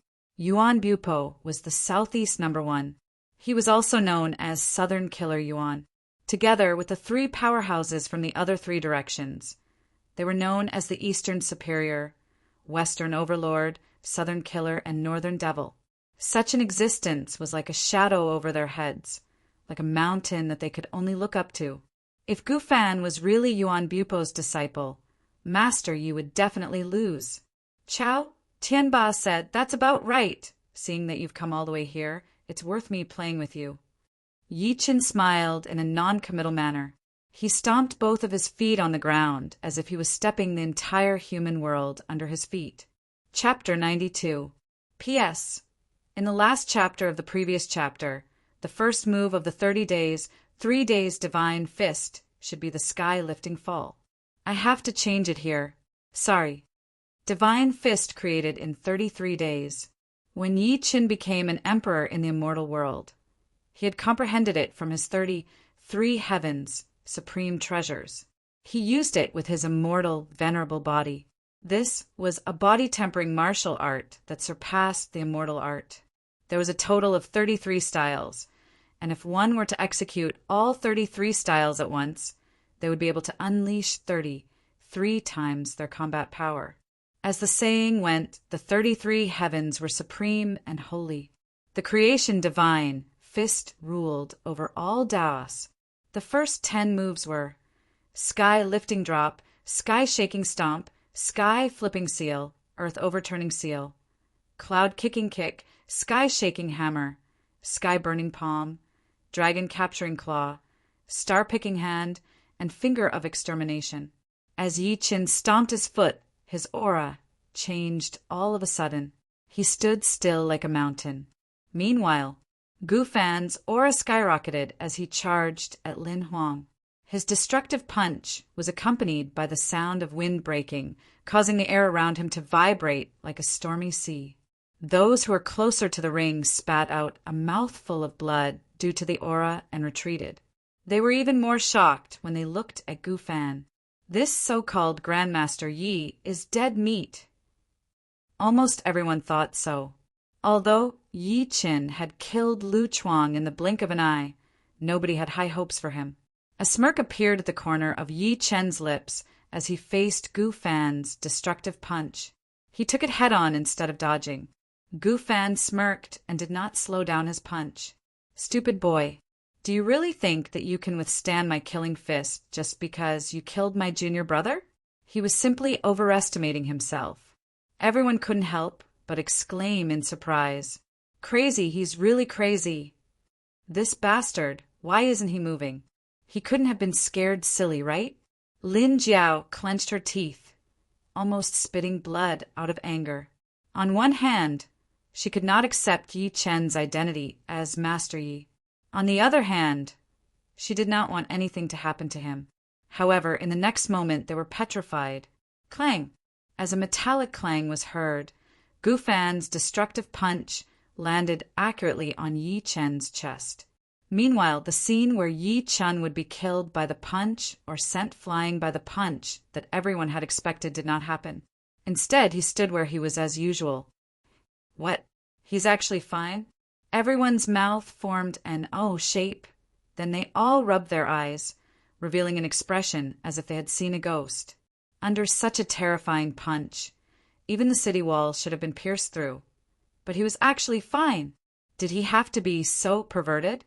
Was there a need to be so anti-science? So he's actually this strong. Lin Jiao's beautiful eyes widened as she muttered to herself in disbelief. At that moment, all the disdain, contempt, and distrust he had for Yi Qin collapsed. It was replaced by shock and regret. How? How is this possible? Gu Fan was the most shocked of all. He was confident in his punch because he had punched through a steel plate before this. Facing his shock, Yi Chen smirked. "Is that your most powerful punch? The strength is indeed not bad, but it's a pity that it's useless against me." Gu Fan was infuriated upon hearing that. However, a hint of fear rose in his heart as well. How am I going to hurt him now that my most powerful punch has been forcefully blocked? A thought of retreating gradually emerged in his heart. His footsteps slowly moved towards the edge of the arena. "I've already given you a chance, but you didn't live up to expectations. Now it's my turn." Yi Qin shook his head. His lips parted and he said a few words slowly. 33 days creation divine fist. The second style, sky shaking stomp. His voice fell. He lifted one of his legs and stomped hard on the ground. Compared to Gu Fan's powerful aura earlier, his stomp seemed to be done casually. Boom! A loud sound rang out, and the entire ground shook as if a mountain had collapsed. The people below the stage were also affected by the tremors, and they felt their feet stagger, and they fell to the ground one after another. When they stood up and looked up, their faces were filled with shock and fear. The ground of the entire arena was completely cracked, as if it had been plowed dozens of times by a cow. Countless pebbles flew into the air. Is he still human? Everyone was shocked, and their scalps went numb. Just one kick was enough to destroy the stage. Even Master Tan, who was an expert in the 12 Tan kicks, only damaged the surface of the stage. Gu Fan was the first to be hit. He felt the vital energy and blood in his body rumble from the impact of the kick. He was thrown into the air and subsequently fell onto the ground. Run, I must run. He could not care less about the rumbling vital energy and blood in his body as soon as he got up. He ran off the stage without hesitation. He was really scared after witnessing how powerful Yi-Chin was. He was almost scared out of his wits. Even his master was not that powerful, was he? Gasp! Seeing this scene, everyone below instantly burst into an uproar, and their eyeballs almost popped out. The powerful Gu Fan was trying to escape. Since you've come all the way here to look for me, leave your life here. You'll be Lu Chuang's companion on your long journey to hell. Yi Chen was not in a hurry. He lifted his arm and pressed his palm down on Gu Fan, who had leaped over 10 meters away. The fourth style, Earth Overturning Seal. In the next second, Gu Fan suddenly felt the ground beneath his feet loosening. He looked down immediately and was horrified to find out that the ground beneath his feet had collapsed. It was like a crack that was caused by an earthquake. He felt the ground beneath his feet turn light as he fell into the crack. The crack began to heal. As a streak of fresh blood splashed into the sky, the ground that was initially cracked recovered. Meanwhile, Gu Fan's body had clearly been crushed by the crack that had healed. He was considered to be running away from the battle and looking for a crack to hide in. At that moment, the place was terrifyingly silent. Gu Fan, an expert who was invincible as soon as he appeared and crushed everyone, was killed just like that. Moreover, Yi-Chin only used 2 moves from the beginning to the end. Is there anyone else who doesn't like me? Yi-Chin stood with his arms behind his back and glanced through the crowd coldly. Everyone lowered their heads, subconsciously, not daring to look directly at him. Even the big shots on the armchairs were no exception. He had taken the head of Xiangnan's boss, Lu Chuang, while he was talking and laughing. He had killed Gu Fan, who was charging at him with 2 moves, just by waving his arm. That was how a man should be. Just think about it. Would anyone be able to go against its edge now? Is he really my junior? Xiao Qin, who was sitting at the back, stared blankly at Yi-Chin. She felt like everything before her was a dream. Jiang Lei and the rest buried their heads in their chest, afraid that Yi-Chin would see them. Ah Shui looked at Yi-Chin with admiration. There were stars in her eyes. Master Yi is so powerful. Daddy, you're the fattest. I love you. Heart to heart. The little girl's face was flushed. She was so excited that she kept rubbing Patriarch Yellow Spring's fur. Patriarch Yellow Spring wanted to cry, but had no tears. Mother asterisk her, who did I offend? Ha ha ha. Old Man Gu's laughter resounded throughout the venue. His laughter revealed a strong sense of excitement and pride. The next moment, the old master stood up and bowed to Yi-Chin. He clasped his fists. From today onward, the Qiannan Gu family respects Master Yi. Everyone was shocked when they heard this. A wealthy family submitted to Grandmaster Yi. Just like that? It meant that from today onward, Yi-Chin was above the Gu family. All of the Gu family's resources and energy would be used by Yi-Chin. Han Su took a deep breath and said while bowing, "From today onward, the Qiannan Han family respects Master Yi. The Dianan Chao family and the Zhao family also respect Master Yi." Chao Tianba and Zhao Jinming got up immediately and bowed after looking at each other. The same goes for the Xiangnan Luo family. From today onward, Master Yi will respect them. The Xiangnan Du family, within the short span of a few breaths, all of the wealthy families in the 3 provinces of Tiannan acknowledged Yi-Chin as their master. Someone shuddered and inhaled sharply. The 3 provinces respect the king of Tiannan. From today onward, I'm afraid there'll only be one person in the entire Tiannan. Chapter 93. As Yi-Chin suppressed everyone, the Tiannan Grand Banquet, which everyone had placed their hopes on, had officially come to an end, and the tourists and wealthy merchants who had come to watch had also left one after another. Everyone's brows were filled with satisfaction and excitement. They couldn't wait to go back and brag about their experiences. The trip had truly broadened his horizons. Not only did he witness the inheritors of the 12 tan kicks, but he was also shocked by Gu Fan's domineering appearance. However, those people eventually became Master Ye's stepping stones. It could be imagined that from today onward, Master Ye's name would surely resound throughout the entire Tianan. Jiang Lei, who was below the stage, was relieved to see that the few wealthy families of Tianan had sent Yi Qin away. He urged Shao Qin and the rest to leave, seemingly afraid that they would take revenge on him. Jiang Lei, in particular, wished he could grow 2 more legs and go as far as he could. Yi Qin had truly shocked him too much. However, as soon as they walked out of the dojo, they were stopped by a few burly men in suits. "Grandmaster, Yi wants to see you." Plop! Jiang Lei, Wang Dan, and the rest felt their legs go soft as they fell to the ground. "Is he really taking revenge on us?" "Sister Qin, you're schoolmates with Grandmaster Yi. Can you help us? We were wrong." Li Peng looked at Shao Qin with a pale face. "Yi Qin, Master, Yi shouldn't be that kind of person. Let's go and take a look." Shao Qin bit her lip. She was a smart person. She knew that her ordinary schoolmate was no longer the same as before. He was Grandmaster Yi, and the leader of all the wealthy families in Tianan. Logically speaking, with his current status, he should not be bothered by Jiang Lei and the others' previous disrespect. Even if he wanted to make a fuss about it, there was no need for him to meet them personally. After all, as long as he revealed a little bit of information, there would be people who could make Jiang Lei and the others disappear from this world without anyone knowing. The few of them followed the few hunks in suits in fear. Eventually, they saw Yi Qin at Mayor Sun's house. At that moment, Yi Chan was carrying the little girl Meng Meng.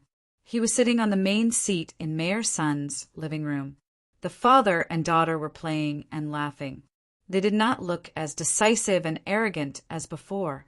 As for Chao Tianba, Zhao Jinming, and the other leaders of the rich and powerful families, they were seated below.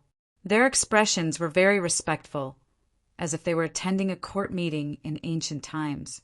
As soon as Jiang Lei and the others came in, they knelt on the ground subconsciously and said while trembling, "Master, Master Yi, what are you guys doing?"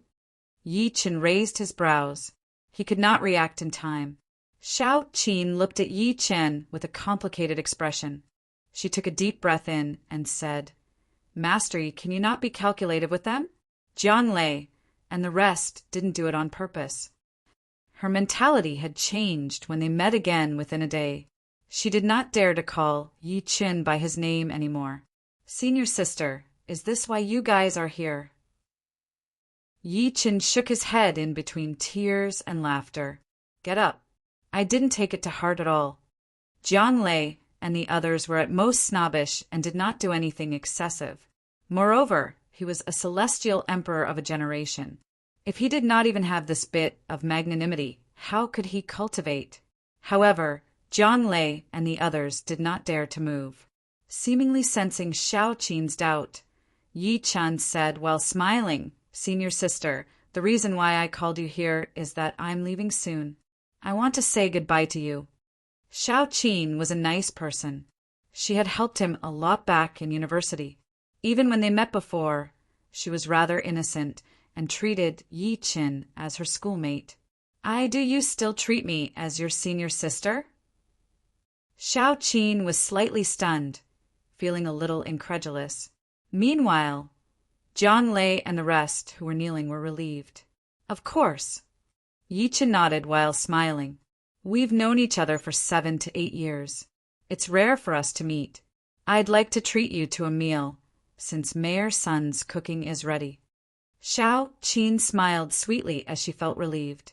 "Yi Qin, you really scared me earlier. I thought you wouldn't recognize me now that you've become Master Yi. However, I appreciate your kindness. We're rushing back to the office. Come to Xiangnan if you have the chance. I'll treat you to a meal." Yi Qin could only agree to it. After chatting for a while, Shao Qin left with Jiang Lei and the rest who were relieved. After everyone left, Yi Chen glanced at the little girl who was sleeping. He then looked at the Patriarch of Hell and said calmly, "Take it out." "What is it?" The Patriarch of Hell curled up on the couch and could not stop shaking his ears. He lifted his head to look at the ceiling, looking like he had no idea what Yi Chen was talking about. Yi Chen chuckled. "Don't think that I didn't see you steal a pouch from Gu Fan when he was running earlier." A pouch was a cloth bag that had an opening in the middle and could be used to store things on both ends. Gu Fan had hung the pouch on his waist. He knew the Patriarch of Hell very well. He was lecherous, shameless, and cunning. He would not do anything without benefits. Otherwise, how could he have become a tribulation stage monster? Since he had taken a liking to it, then it couldn't be too bad. The Patriarch of Hell rolled his eyes when he realized that Yi Chen had seen what he did earlier. Subsequently, he ran to Yi Chen in a jolt and spat out the pouch from his mouth. He said, while smiling in a fawning manner, "Master, don't misunderstand. I'm helping you out of kindness. I swear that I'm not being selfish at all. Otherwise, I'll *CK you."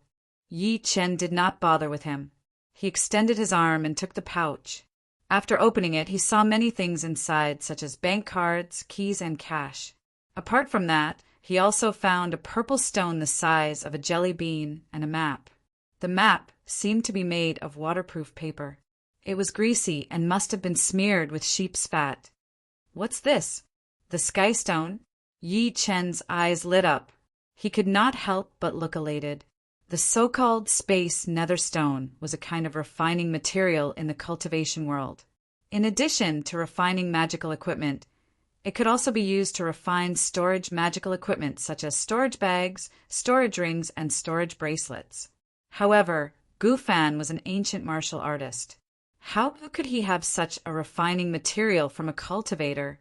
The Patriarch of Hell rolled his eyes and could not stop drawing little circles in his heart, cursing him. "Damn you, little Yi. No, I should call you Yi Boppy. I stole something with my ability, but you took it away before I could even warm it up. It's unfortunate that it's too small." Yi Chen was a little disappointed apart from being surprised. The Sky Stone in his hand was too small. It was not even enough to refine a storage ring. He looked around in the pouch and found nothing. He could only open the map to take a look. He was subsequently shocked. "Is this the map of the Sky Stone? Master, you're so smart." The Patriarch of Hell began sucking up to him shamelessly. "Cutie, my admiration for you is like a surging river. It's endless and like the overflowing Yellow River." Chapter 94. He followed the location on the map. After discussing with the Patriarch of Hell, Yi Chen found out that the Sky Stone was near a county called Ba County in Yuzhou. He even consulted the people in town. Yi Chen decided to go there himself. He had to get the Sky Stone. As a cultivator, it would be inconvenient for him to go out if he did not even have the most basic storage bag. If he had a magical weapon in the future, he might not even be able to pass the security check when he took a plane. If he carried a flying sword with him, the police would arrest him for possessing a controlled weapon. The only thing that puzzled him was how Gu Fan, an ordinary person, knew about the Sky Stone there. However, it seemed like he had no idea what the Sky Stone was. At the exit of Swallowtail Town, a Land Rover was parked by the road. Lin Jiao stood next to the car and looked at the town with complicated emotions in her beautiful eyes. Most people had left since the martial arts competition ended, but she stayed. The reason being, she wanted to apologize to Yi Chen. Han Su, who was standing aside, forced a smile. He wanted to persuade her, but he had no idea what to say. When she saw Yi Chen walking out with his daughter, Lin Jiao was elated. Just when she was going to say something, she realized that Yi Chen did not even look at her. Instead, he walked past them directly as if he did not see them. Lin Jiao's eyes turned red. She bit her lip hard as an indescribable emotion rushed into her. She wanted to apologize to Yi Chen. However, Yi Chen did not even give her the chance. Han Su lifted his head to look at the dark clouds above and sighed. "Let's go. It's going to rain soon." Thunder rumbled in the sky as soon as he was done speaking. A muffled clap of thunder resounded in the sky, and the pitter-patter of rain came from afar. Su returned to the car immediately and took out an umbrella. Lin Jiao rejected his offer of an umbrella and chased after Yi Chun in the rain without hesitation. She was wearing high-heeled shoes today. Perhaps because she was running too fast, she accidentally twisted her heel, and her whole body suddenly fell to the ground.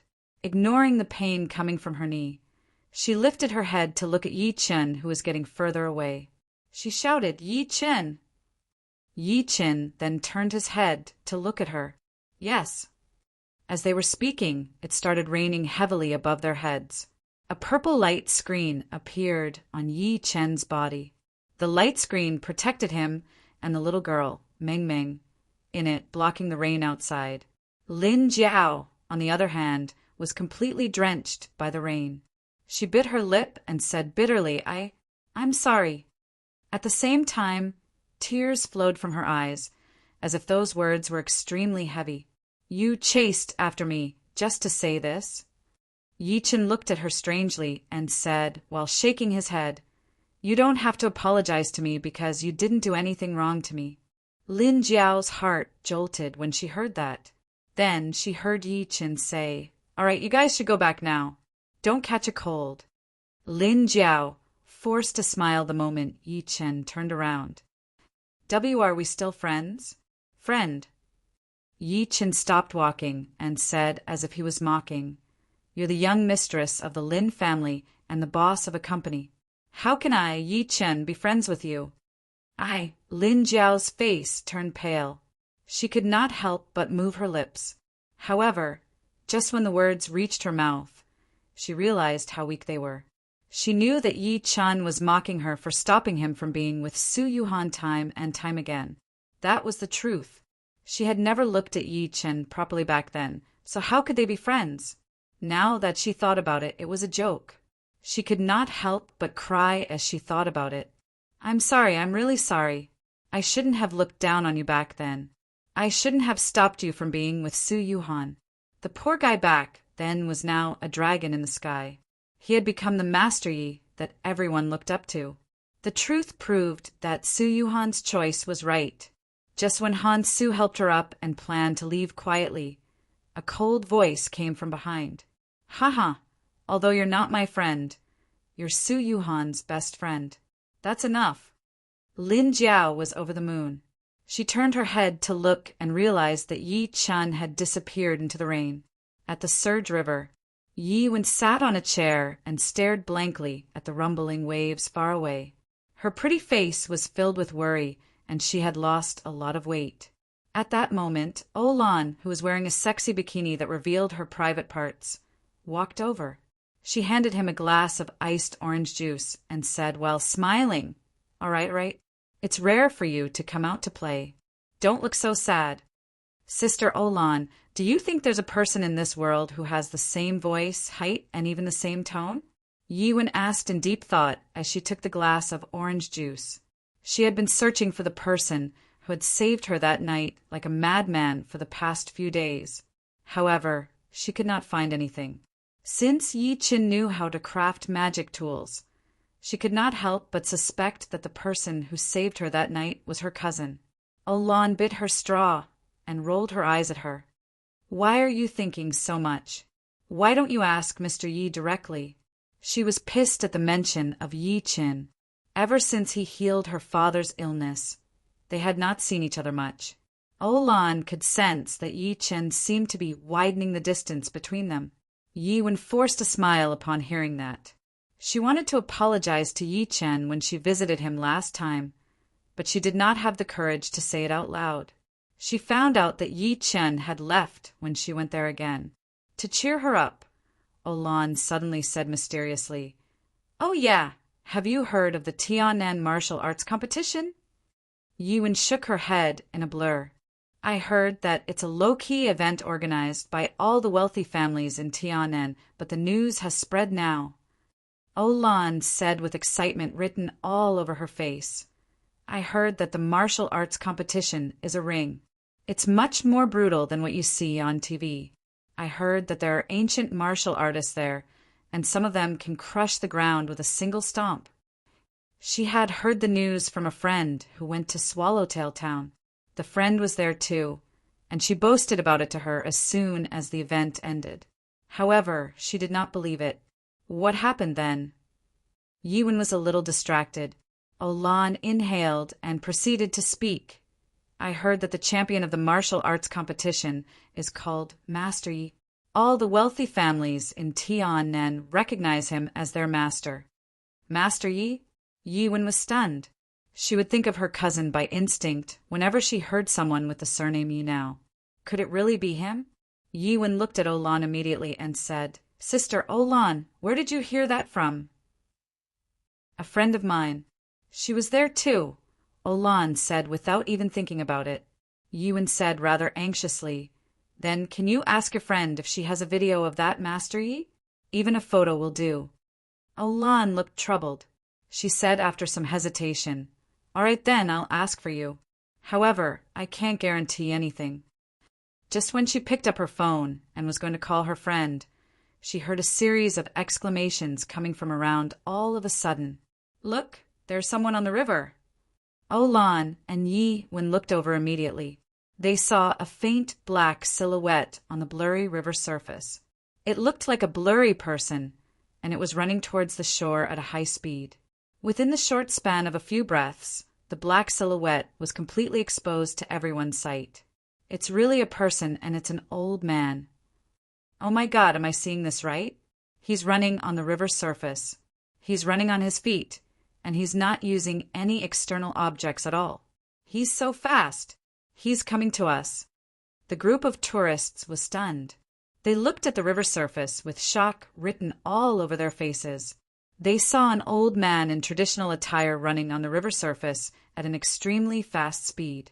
He stirred up white waves with every step he took. To the outsiders, he looked like he was floating on the legendary iron palm water.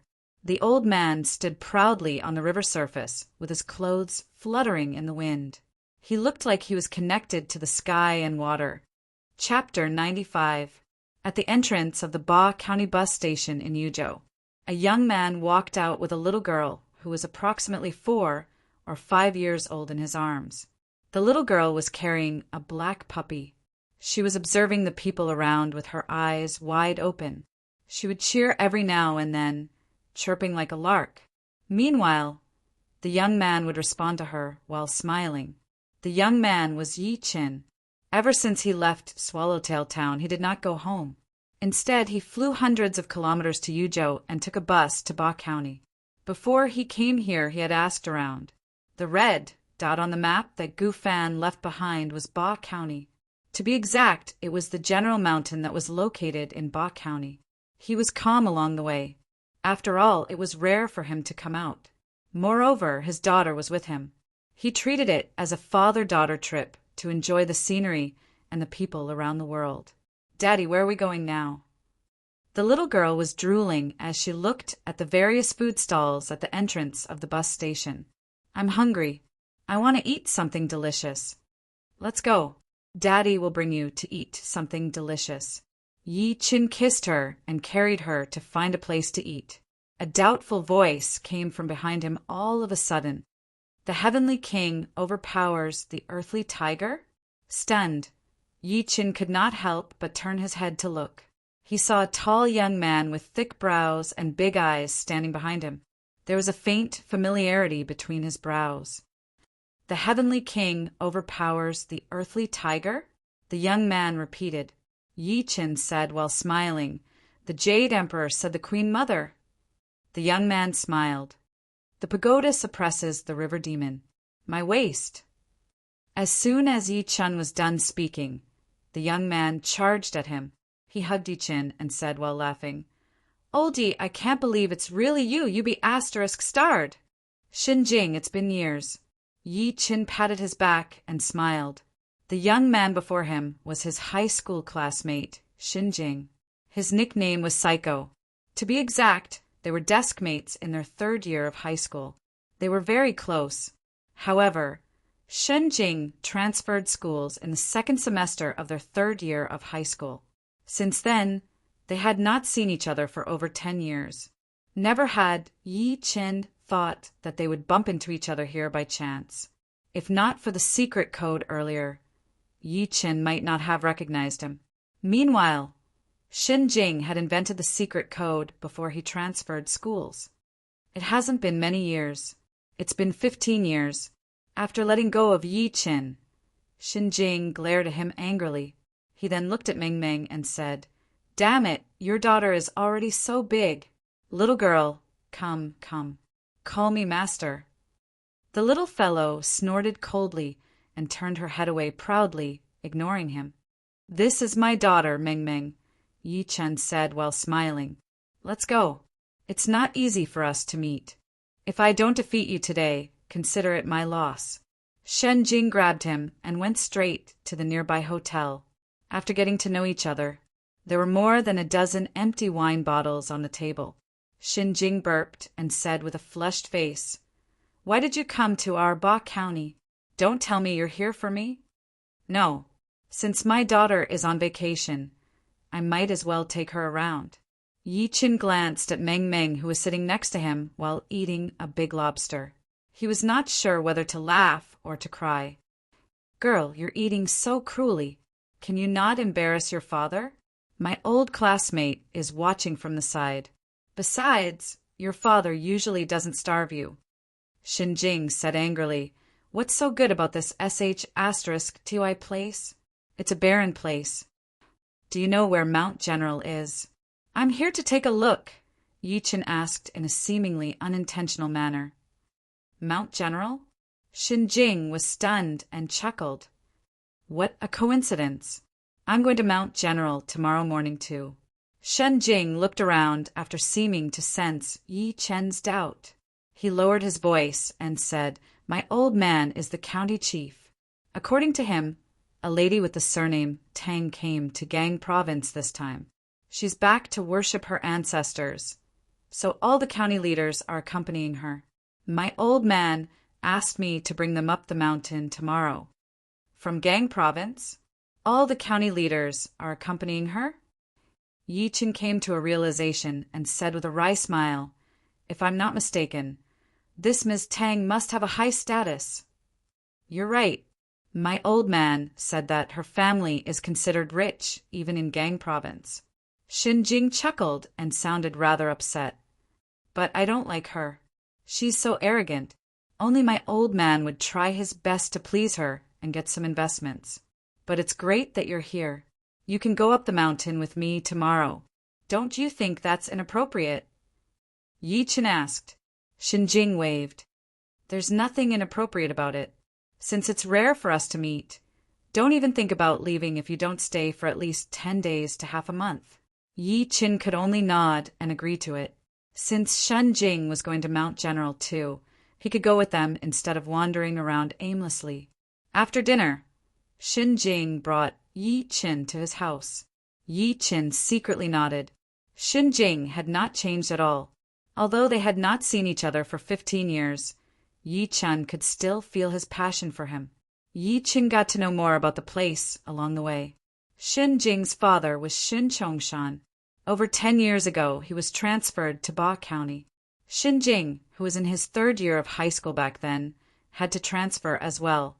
Over 10 years later, Shen Chongshan had climbed to the second-in-command position in Ba County. It seemed like he was going to improve before he retired. Shen Jing's house was not big, but the decorations were decent. There were calligraphy, paintings, tea sets, and everything was artistic. It must have been Shen Chongshan who had decorated it. As soon as they arrived home, Shen Jing took out all sorts of delicious food to treat Meng Meng. As time went by, the duo seemed like they had known each other for a long time. The little girl could not stop giggling.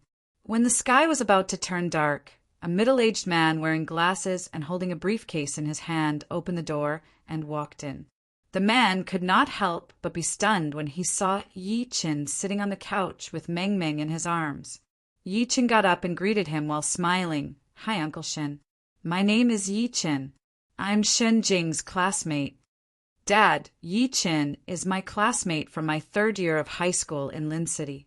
I bumped into him outside today, so I'm treating him to dinner," Xinjing, who was standing aside, introduced. Shen Chongshan took a good look at Yi Chen and nodded expressionlessly. He then returned to his room. Soon a cold voice came. "Come in, Xinjing."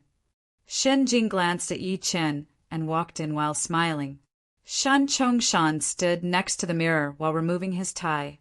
He said, without even turning his head, "Why are you bringing everyone into your house? Also, you actually spent 2,000 yuan on a meal today." "Old man, how can you say that? Yi Chen is my classmate. He was my desk mate in high school. We haven't seen each other for so many years. What's wrong with me treating him to dinner?" Xinjing said angrily after closing the door. Shin Chongshan turned his head and scoffed. "A high school classmate that you haven't seen for over 10 years is so important to you? You even spent 2,000. What would people think of me, the county magistrate, if they find out?" He had noticed Yi Chen's attire since he walked in. To him, his son's classmate was not doing well. He really could not let him be too close to his son. "What's wrong with me spending my own money to treat him? Do you think people will say that you're corrupt? Eating and drinking with public money?" Xinjing was a little mad too. He thought that his father was a little bureaucratic. "Let him go tomorrow," Shin Chongshan said. Xinjing chuckled. "That's not for you to decide. Moreover, I'm bringing him to see Mount General tomorrow." Shin Chongshan was enraged. "You bastard! What if Ms. Tang and Master Yao are mad at you for bringing him there?" The duo's argument in the room was not loud, but Yi Chen heard every single word they said. After Xinjing walked out angrily, Yi Chen carried the little girl and said while smiling, "I suddenly recalled that I have something to do, so I'll make a move first. Just call me when you guys leave tomorrow." Chapter 96. Yi Chen checked into the hotel with Meng Ming that night. Early the next morning, he received a call from Xinjing. After hanging up the phone, he urged the little fellow to get up and wash up. The father and daughter, along with the dog, went out. Xinjing told Yi Chen on the phone that the departure point was below his house. When Yi Chen arrived, he saw a red Ferrari parked by the roadside. Xinjing and his son were talking to a woman. The woman had a pair of willowy eyebrows, a pair of clear and bright almond-shaped eyes, and a slightly high-nosed bridge. She wore a black stocking outfit, but her expression was slightly cold. Beside her stood a white-haired old man who was resting with his eyes closed, as if he was not interested in anything. Xinjing welcomed Yi Chen immediately as soon as he saw him. He said with guilt written all over his face, "You're finally here. I thought you were mad yesterday." "No, you're overthinking," Yi Chen said. Meanwhile, the lady next to Shin Chongshan noticed Yi Chen too. She said with a slightly cold expression, "County Chief Shin, is this the person we're waiting for?" Shen Chongshan could only smile as he tried to explain, but he was secretly furious at Xinjing. That bastard! How dare he neglect Miss Tang for a high school classmate he hasn't seen for more than 10 years? What's wrong with his brain? Miss Tang was from a wealthy family in Gang Province. If he could please her, even if she gave him a little benefit, it would be much better than making a political achievement for him. His disgust for Yi Chen grew stronger as he thought about that. He scoffed and pretended not to see anything. "Come, let me introduce you." Xinjing led Yi Chen over. He looked at the lady in martial arts attire and the old man next to her and introduced, "Ms. Tang Ning, Master Yao, this is my friend Yi Chen. He wants to visit Mount General this time too." The old man suddenly opened his eyes and sized up Yi Chen with his eagle-like gaze. After noticing Meng Meng, who was in Yi Chen's embrace, he shook his head and closed his eyes again. "Why are you going to General Mountain?" On the other hand, Tang Ning, who was standing aside, took a good look at Yi Chen and said coldly in an almost interrogative tone. Yi Chen frowned. "Have fun." Tang Ning's expression grew colder and colder. There was a trace of disgust in her eyes. "Carrying a child into the deep mountains to play? Let me remind you, don't blame us if something happens." To her, she thought that Yi Chen was someone who had nothing better to do. Yi Qin said coldly, sure. Miss Tang, it's almost time, Master Yao said. Since this little brother wants to follow us, let him be. If you want to go, then take another car. Tongning scoffed and gestured for Master Yao to board the red Ferrari. Oldie, take my car. Although my car isn't as high-end as theirs, it's more stable. Shen Jing got into a Highlander directly, while Shen Chongshan got into the passenger seat with a grim expression without saying a word. He did not even look at Yi Qin. Yi Qin smiled and sat at the back while carrying Mingming. He said nothing. Shen Jing drove the Highlander in front to lead the way, while Tongning followed behind in the Ferrari. The two cars headed towards the outskirts of the county. In the Ferrari, Tang Ning glanced at Master Yao through the rearview mirror and asked without even turning her head, I don't understand. Why did you let the country bumpkin go with us earlier? Miss Tang, don't forget that we're keeping a low profile this time. Your Tang family isn't united. Master Yao closed his eyes to rest and said, Since that brat knows where we're going, let him follow us. I won't care if he dies, if anything happens to him along the way. Tongning became serious upon hearing that. Although the Tang family was a wealthy family in Gang province, they were not united internally. For example, her uncle Tongning only said after a few seconds of silence, Master Yao, are you sure that the black spot on my back was caused by the destruction of my ancestral grave?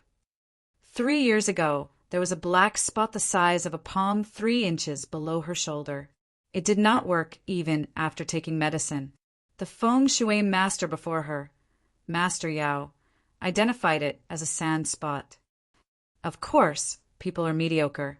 They only know that feng shui can nourish people, but they don't know that feng shui can kill people too. Master Yao opened his eyes and smiled proudly. Miss Tang, the spot on your back is called a sand spot.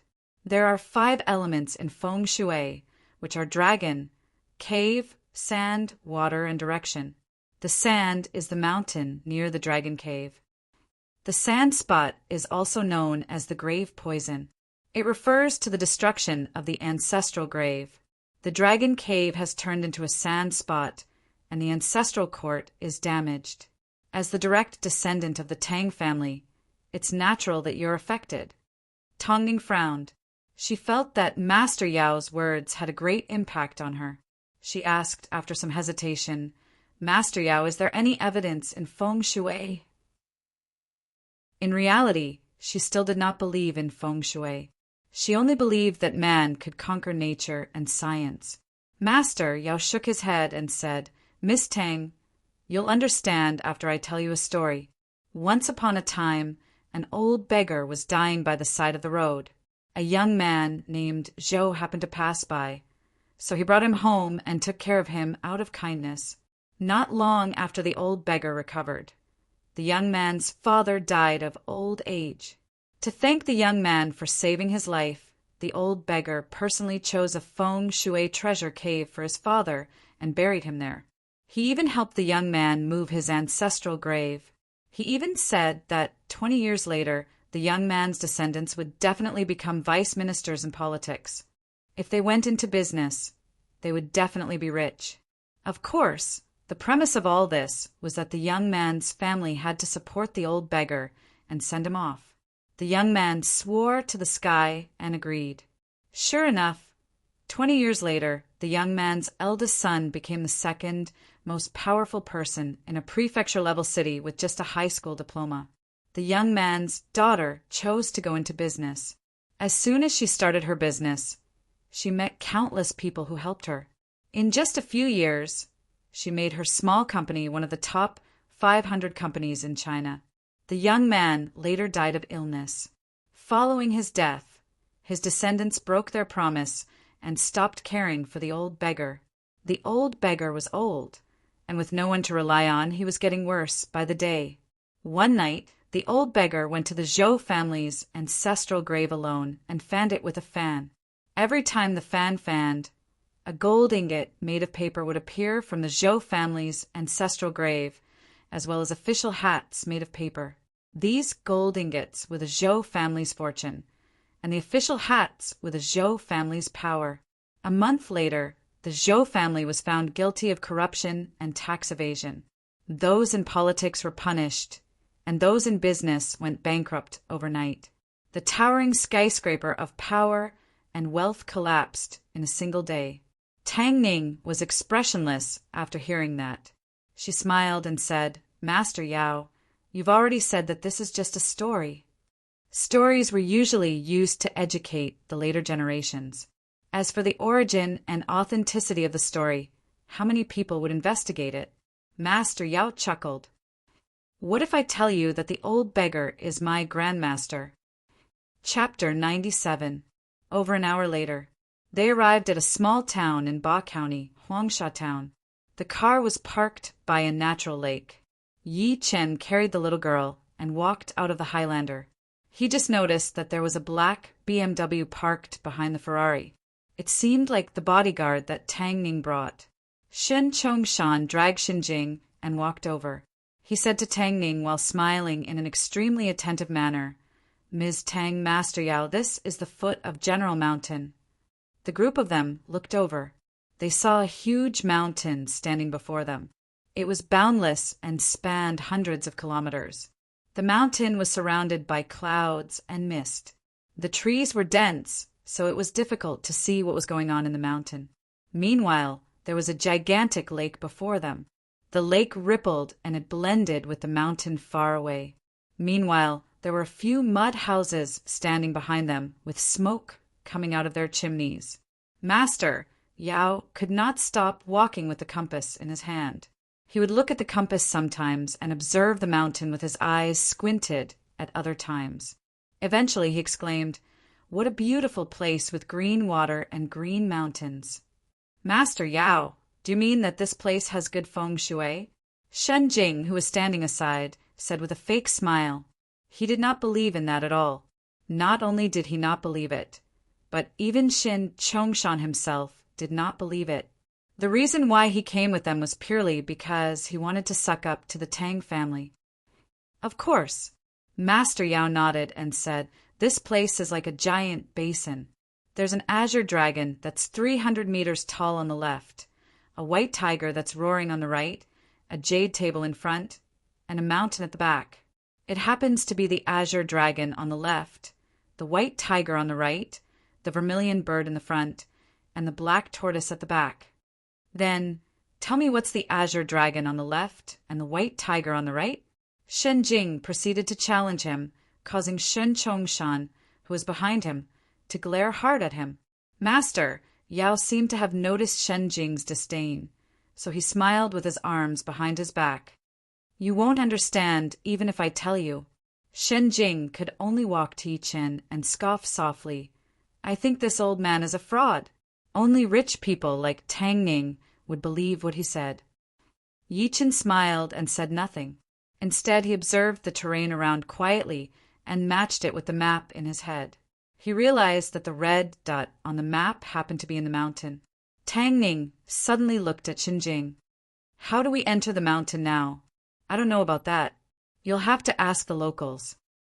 Xinjing didn't give him a good look. Tang Ning coldly snorted and led the group to a nearby mud house.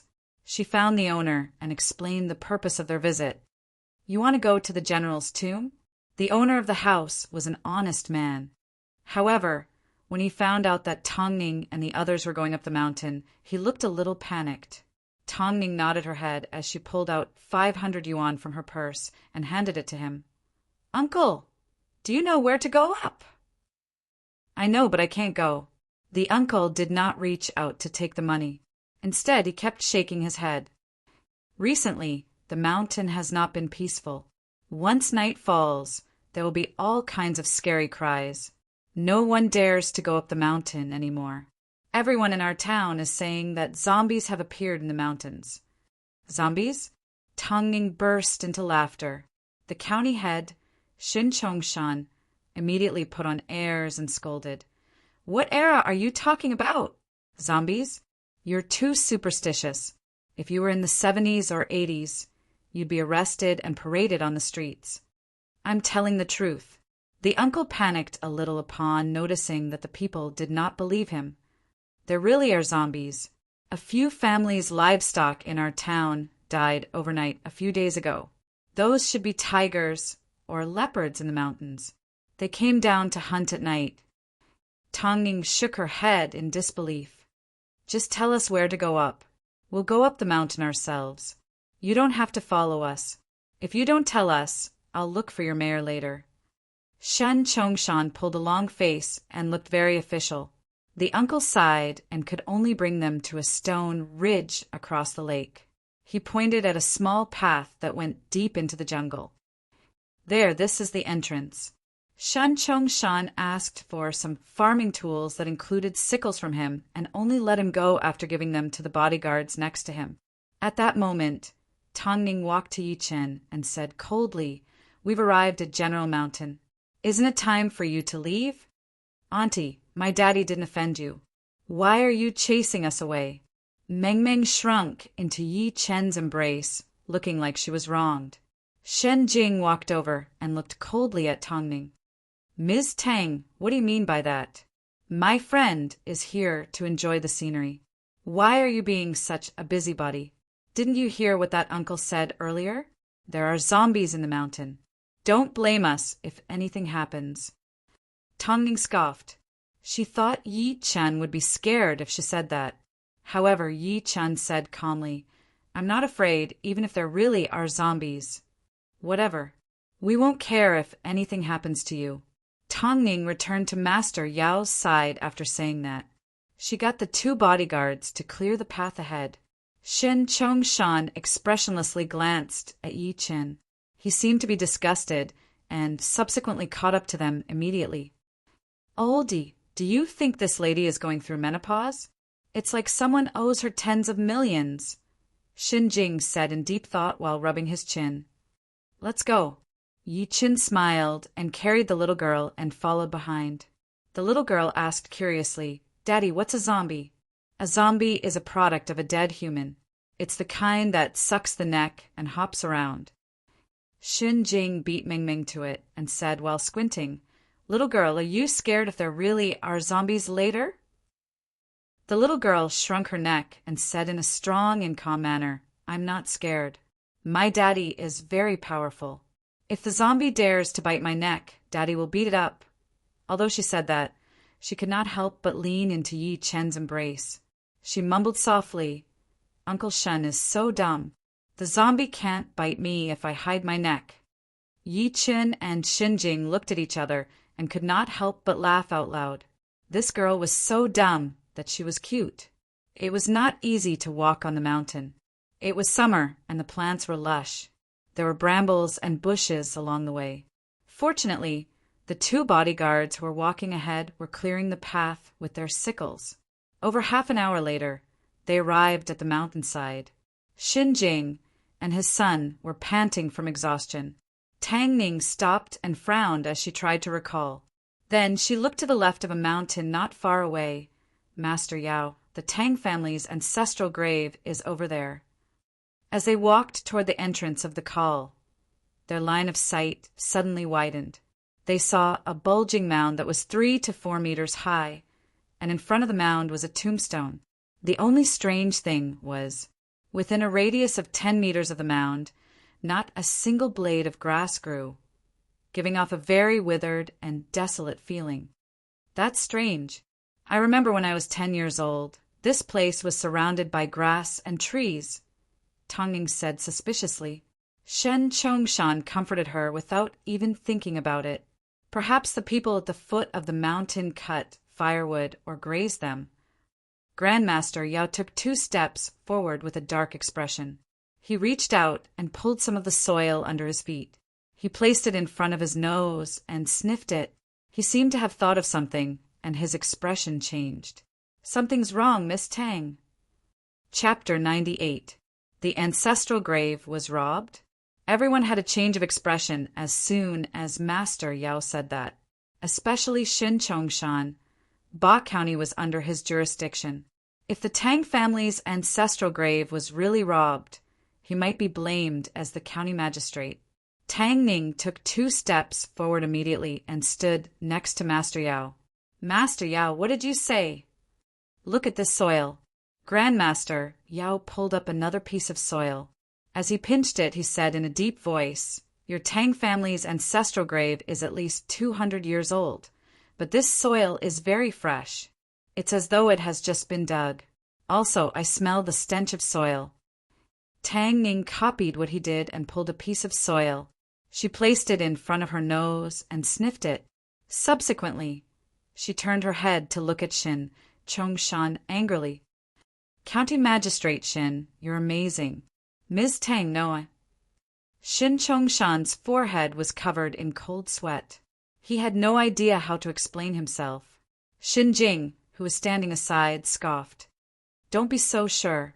Isn't it just a piece of soil? How can you tell that the ancestral grave was robbed? Moreover, the grave is perfectly fine here.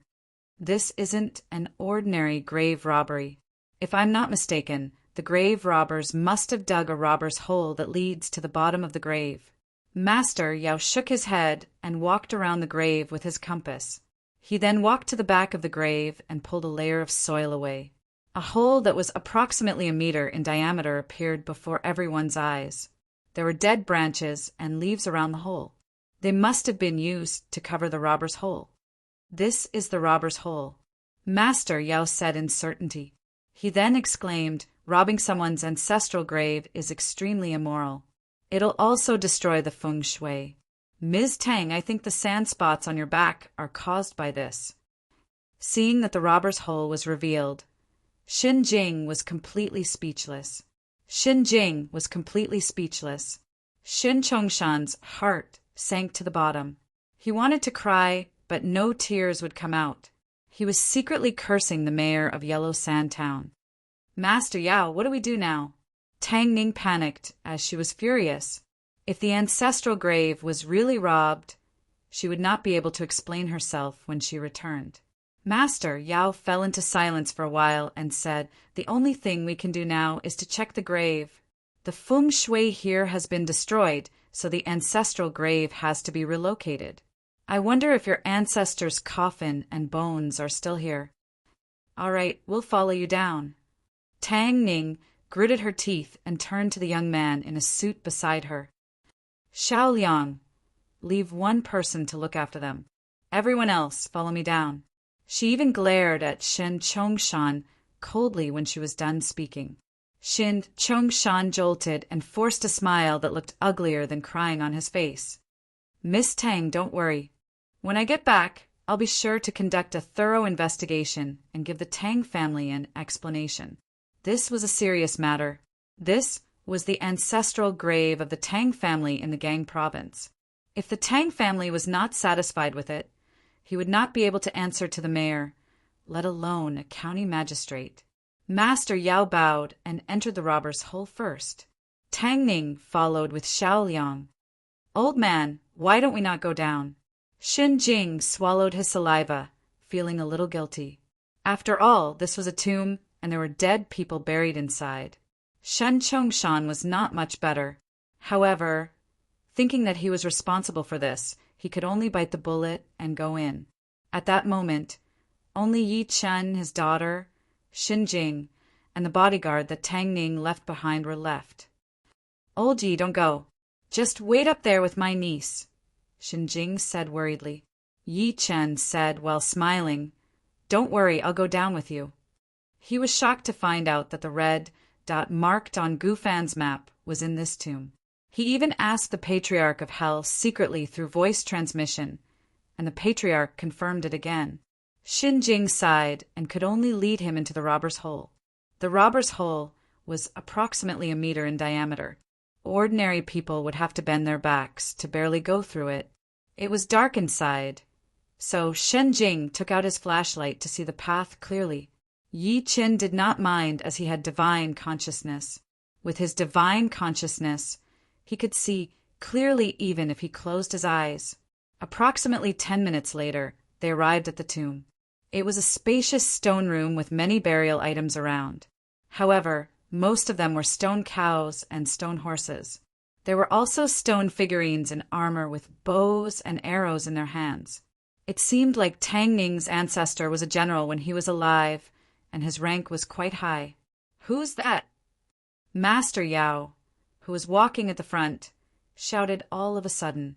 It triggered a series of exclamations. After all, the tomb was eerie enough. The stone room lit up all of a sudden. There were oil lamps on the wall, giving off a dim yellow light. Yi Qin looked forward by instinct. He saw a man in a black robe fighting Master Yao and the rest. The scene was rather awkward and terrifying.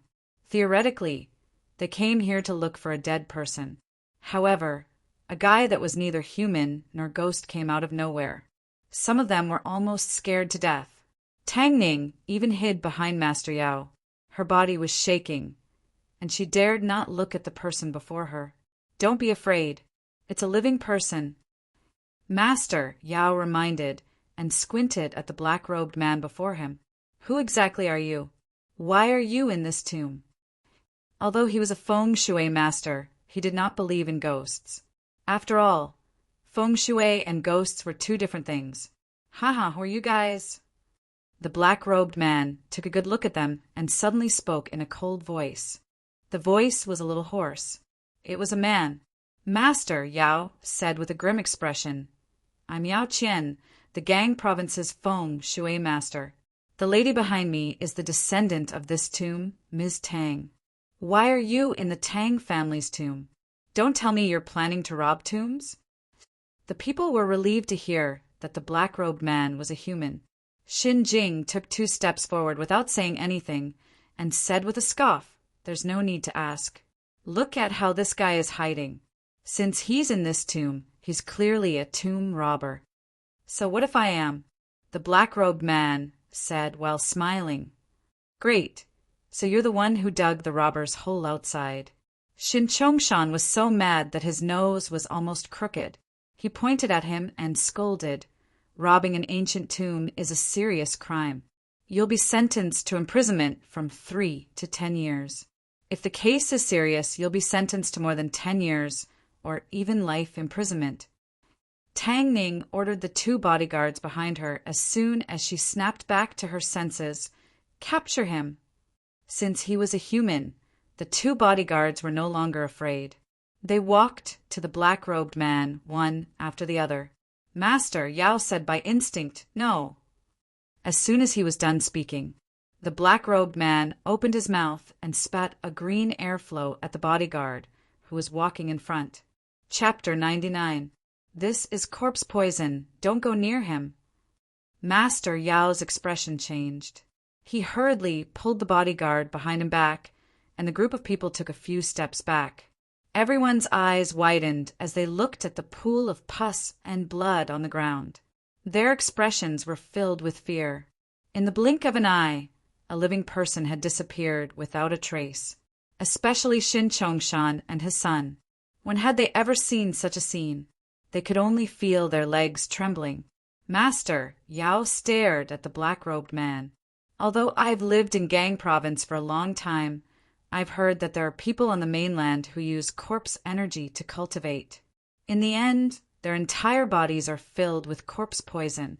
I believe you're talking about you, right? You're quite knowledgeable, old man." The black-robed man laughed coldly. "Hee, you guys came at the right time. I'm lacking some blood to feed on. Leave them all here. What do you want?" Shin Chongshan was enraged when he snapped back to his senses. "I'm the county chief of Ba County. You're suspected of tomb robbery and murder. Do you believe that I can arrest you with just a phone call? Also, this grave belongs to the Tang family of Gang Province. If you destroy it without permission, you will spend the rest of your life in prison," Tang Ning said fiercely. She tried to tell him her background to make him give in. "County mayor? The Tang family?" The black-robed man shook his head and sneered. "If we were outside, I might be afraid of you. But in this tomb, if I kill you, who would know?" Hearing this, Shen Chongshan and Tang Ning's faces turned pale. They began to regret forcing him to do that. "Miss Tang, Mayor Shin, don't be afraid. Grandmaster Yao shook his head slightly. He placed his hands behind his back and said indifferently, "With me here today you will be fine." Jing rolled his eyes. "I really believe you. You rotten old man. Who knows if you have real ability or not? Cut the crap. Since you're here, don't even think about leaving here alive." The black-robed man smiled sinisterly, and a black banner suddenly appeared in his hand. He gently waved the banner at Grandmaster Yao and the others. The black banner slowly emitted black gas. The moment the black gas appeared, the air in the stone chamber suddenly cooled down. It was as if the temperature had dropped by dozens of degrees in an instant. It was very cold. Everyone shuddered subconsciously, feeling a chill seep into their bones. They looked at the black banner in horror. This guy is really strange. Could it be that he really knows some kind of sorcery? Jing crossed his arms and was so cold that his teeth were chattering. As soon as he said this, Tongning's face immediately turned pale. She couldn't help but hide behind a few bodyguards, ready to run out at any time. Just like Chongshan and his son, she did not believe that such things existed in this world. She even scoffed at the yin energy and feng shui that Master Yao mentioned. Now that he thought about it, he had to believe it even if he didn't want to. Your Excellency's black banner is filled with resentment. I'm sure you've done a lot of atrocious things. Since that's the case, this old man shall enforce justice on behalf of the heavens. Facing the incoming black gas, Master Yao shouted. Then a faint green gas was emitted from his body and gathered at the tip of his finger. Seeing the scene, everyone was so shocked that they could not close their mouths. Jing's eyes widened and he exclaimed, he's really a master. His body can actually glow? Could it be the legendary magical power? Tongning, Chongshan, and the rest were not any better. They stared blankly at Master Yao. At that moment, they felt like their world had completely collapsed. Hand seal. Master Yao performed a series of hand seals in the air quickly. As soon as the seal was done, a green gas ball that looked like a net went straight at the black gas. Bang! As a loud thud came, the entire stone chamber shook a few times. The black gas was crushed by the green gas in the blink of an eye when the people finally stood still. Meanwhile, the green gas did not slow down at all. It hit the black-robed man in the blink of an eye. The black-robed man flew out with a thud. He looked at Master Yao and said in shock after spitting a mouthful of blood, "Qingyi sect? You're the descendant of Qingyi sect?" "That's right. I'm the descendant of Qingyi sect. My master is the Qingyi Taoist. Your unorthodox demons are nothing in front of me." Master Yao looked dignified without being angry. He released another green gas, which pierced the black-robed man's heart directly. He died on the spot, and his body turned into a pool of blood.